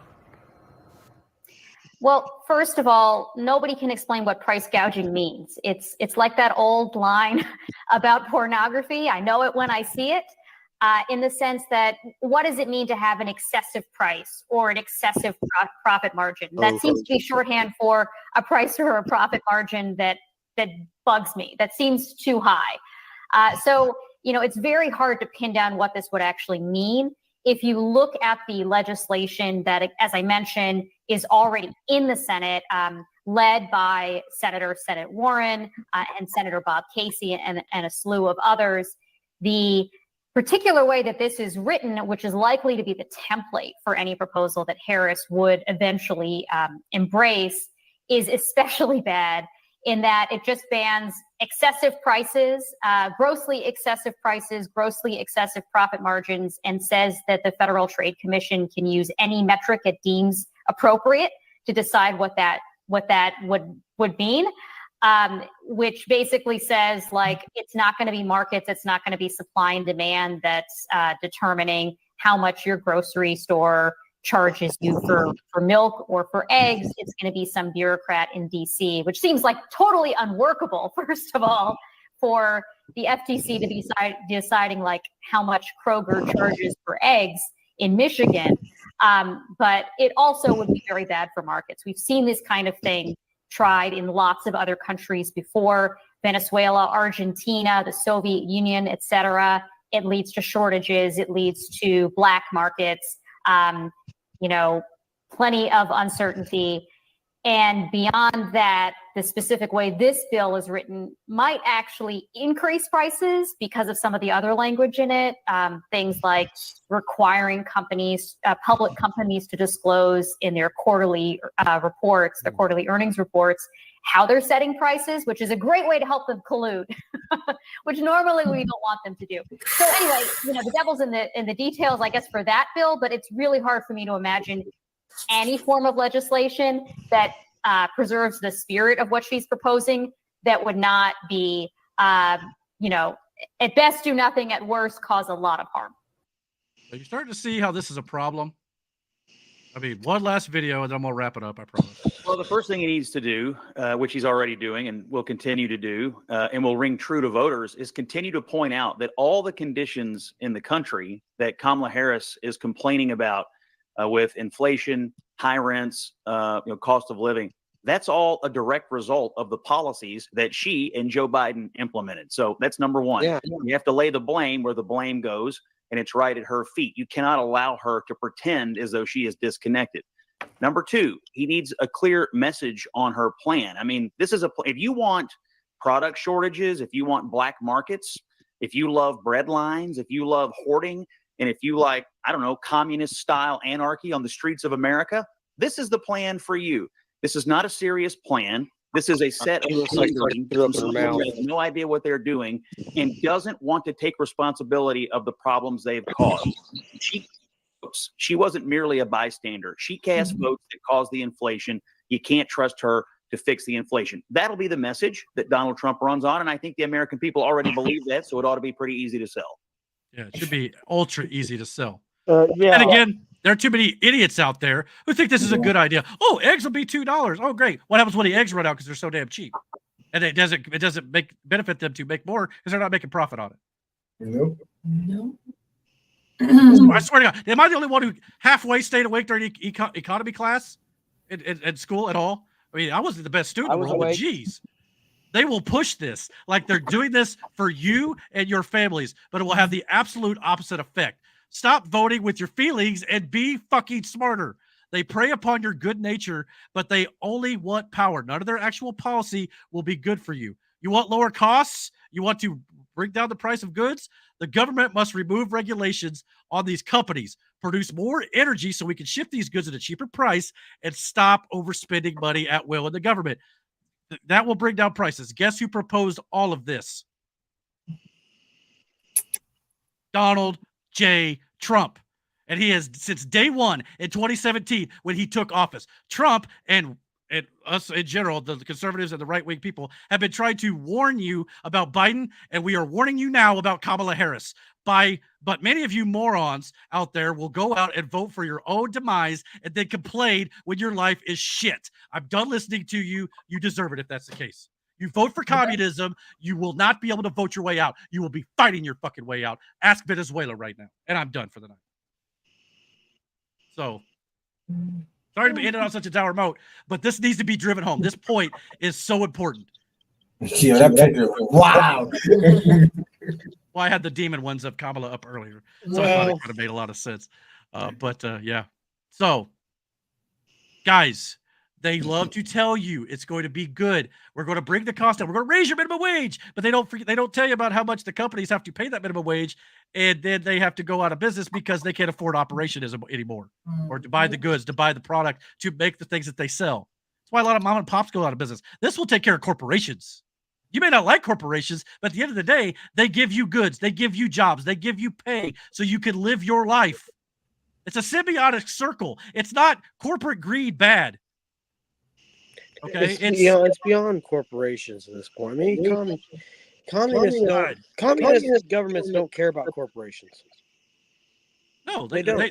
They want you care about corporations. They want you reliant on the government. That's right. The right wants to just get the government out of the way. Conservatives say, less government, the better. Let us do our thing, and we'll be okay. But the left and Democrats want you fully reliant upon. Why do you think they push food stamps and shit so hard? It's not because they want to help people. It's because they want you reliant on them. It's evil, and wake the hell up. All right, now I'm done. So I'm sorry I'm getting a little crazy, but this is insane. No, it's not. It's not crazy. It's not stupid. It's not out of question. Eric, what you said, I generally agree with. If you people vote for this, you're not going to have food, and you're not going to have any money. And then once they do with the food industry, and as they said, they'll set the precedent. They'll set it on every other good you buy, lumber, anything you want for your house, or whatever, anything. And then those companies will go out of business too, or whatever it might be. You guys have got to think farther than 5 seconds in front of your face. All right, so I'm back, happy me. But anyway, so that'll do it for tonight, I guess. On a happy note, you guys got anything else to say tonight? Sounds like we're going to have a podcast next week. Sounds like I'll be available after all, so we'll have more of this fun time here. Hopefully things will be better by then. But I might have some fun planned for next week too. So okay. Yeah. Oh, I think you mentioned it to me. Did you? Yeah. Okay. Yeah. We'll have a little maybe a fun game on next week, and we'll have other stuff to talk about. Like I said, there'll only be a week's worth of stuff next week, so hopefully it'll be a little bit shorter of a show. We had 2 weeks we had to cover a lot of politics stuff. I want to maybe try not to cover as much politics stuff. I want to cover the heavy stuff, like I said. But if it's something a little more minor, there's nothing. Like I said, we can't cover everything. We only got 3 hours a week here, basically. Yeah. We're gonna try our best, but I hope you guys enjoyed the show. I'm sorry for the rantings, and I'm sorry if I got a little colorful. I'm really not a mean person, not a mean-spirited person at all, but this sort of stuff really bugs me because I'm passionate about it. I see family members in general, and I see friends, and I see all these people who are falling for these lies, and they freaking just don't open their eyes. And it's like, you're going to destroy this country. Kamala Harris gets in, this country's done. Yep. It's unless we have a civil war to get our way out of it. So, all right. Oh, that last hour note. Thank you guys for watching. What, Matt? What you said was good. I think that more of her policies come out, the more it varies from socialism to communism. Yeah, I mean, it's all going down a bad path. I mean, and communism, they're not love your neighbor. I mean, they tell you what to do, and if you don't do it, that's how it works. I mean, well, they never. Those other countries didn't do socialism and communism the right way. If you do it right, no. Every time it's tried, this happens. Mm-hmm. Do you want this country gone? Because once America's gone, there's nowhere else to fucking go. Mm-hmm. So you need to really think about who you're voting for. You don't have to like Donald Trump. Shoot, there's shit about Donald Trump I don't agree with. His stance on abortion to a certain degree. I'm far right more than he is on that. When it comes to, I mean, there's other issues. Yeah.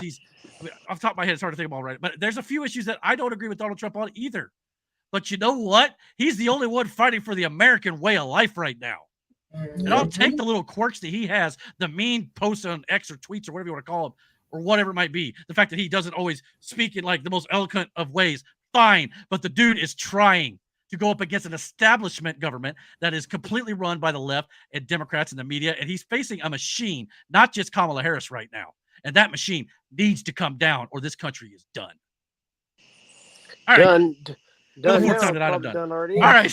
Anyway, thank you guys for watching. Comment below. Let us know what you guys think about all this. Let us know what you think about the movie stuff, the pro wrestling stuff, the football stuff. We'll have all this stuff again next week for you guys, hopefully. So hit that like, hit that subscribe button, and don't forget to follow us on Rumble. Like I said, we'll be doing some live shows there. But maybe next week we'll be doing it live next Friday in that regard. So that'll be great too. So definitely follow us over there. Like I said, if some of the stuff I says here gets me and all of us here banned on YouTube, we'll be over on Rumble. So we're making preparations just in case. So yeah, and Matt's already dipped. Wow, he didn't even say Matt, peaced out, bro.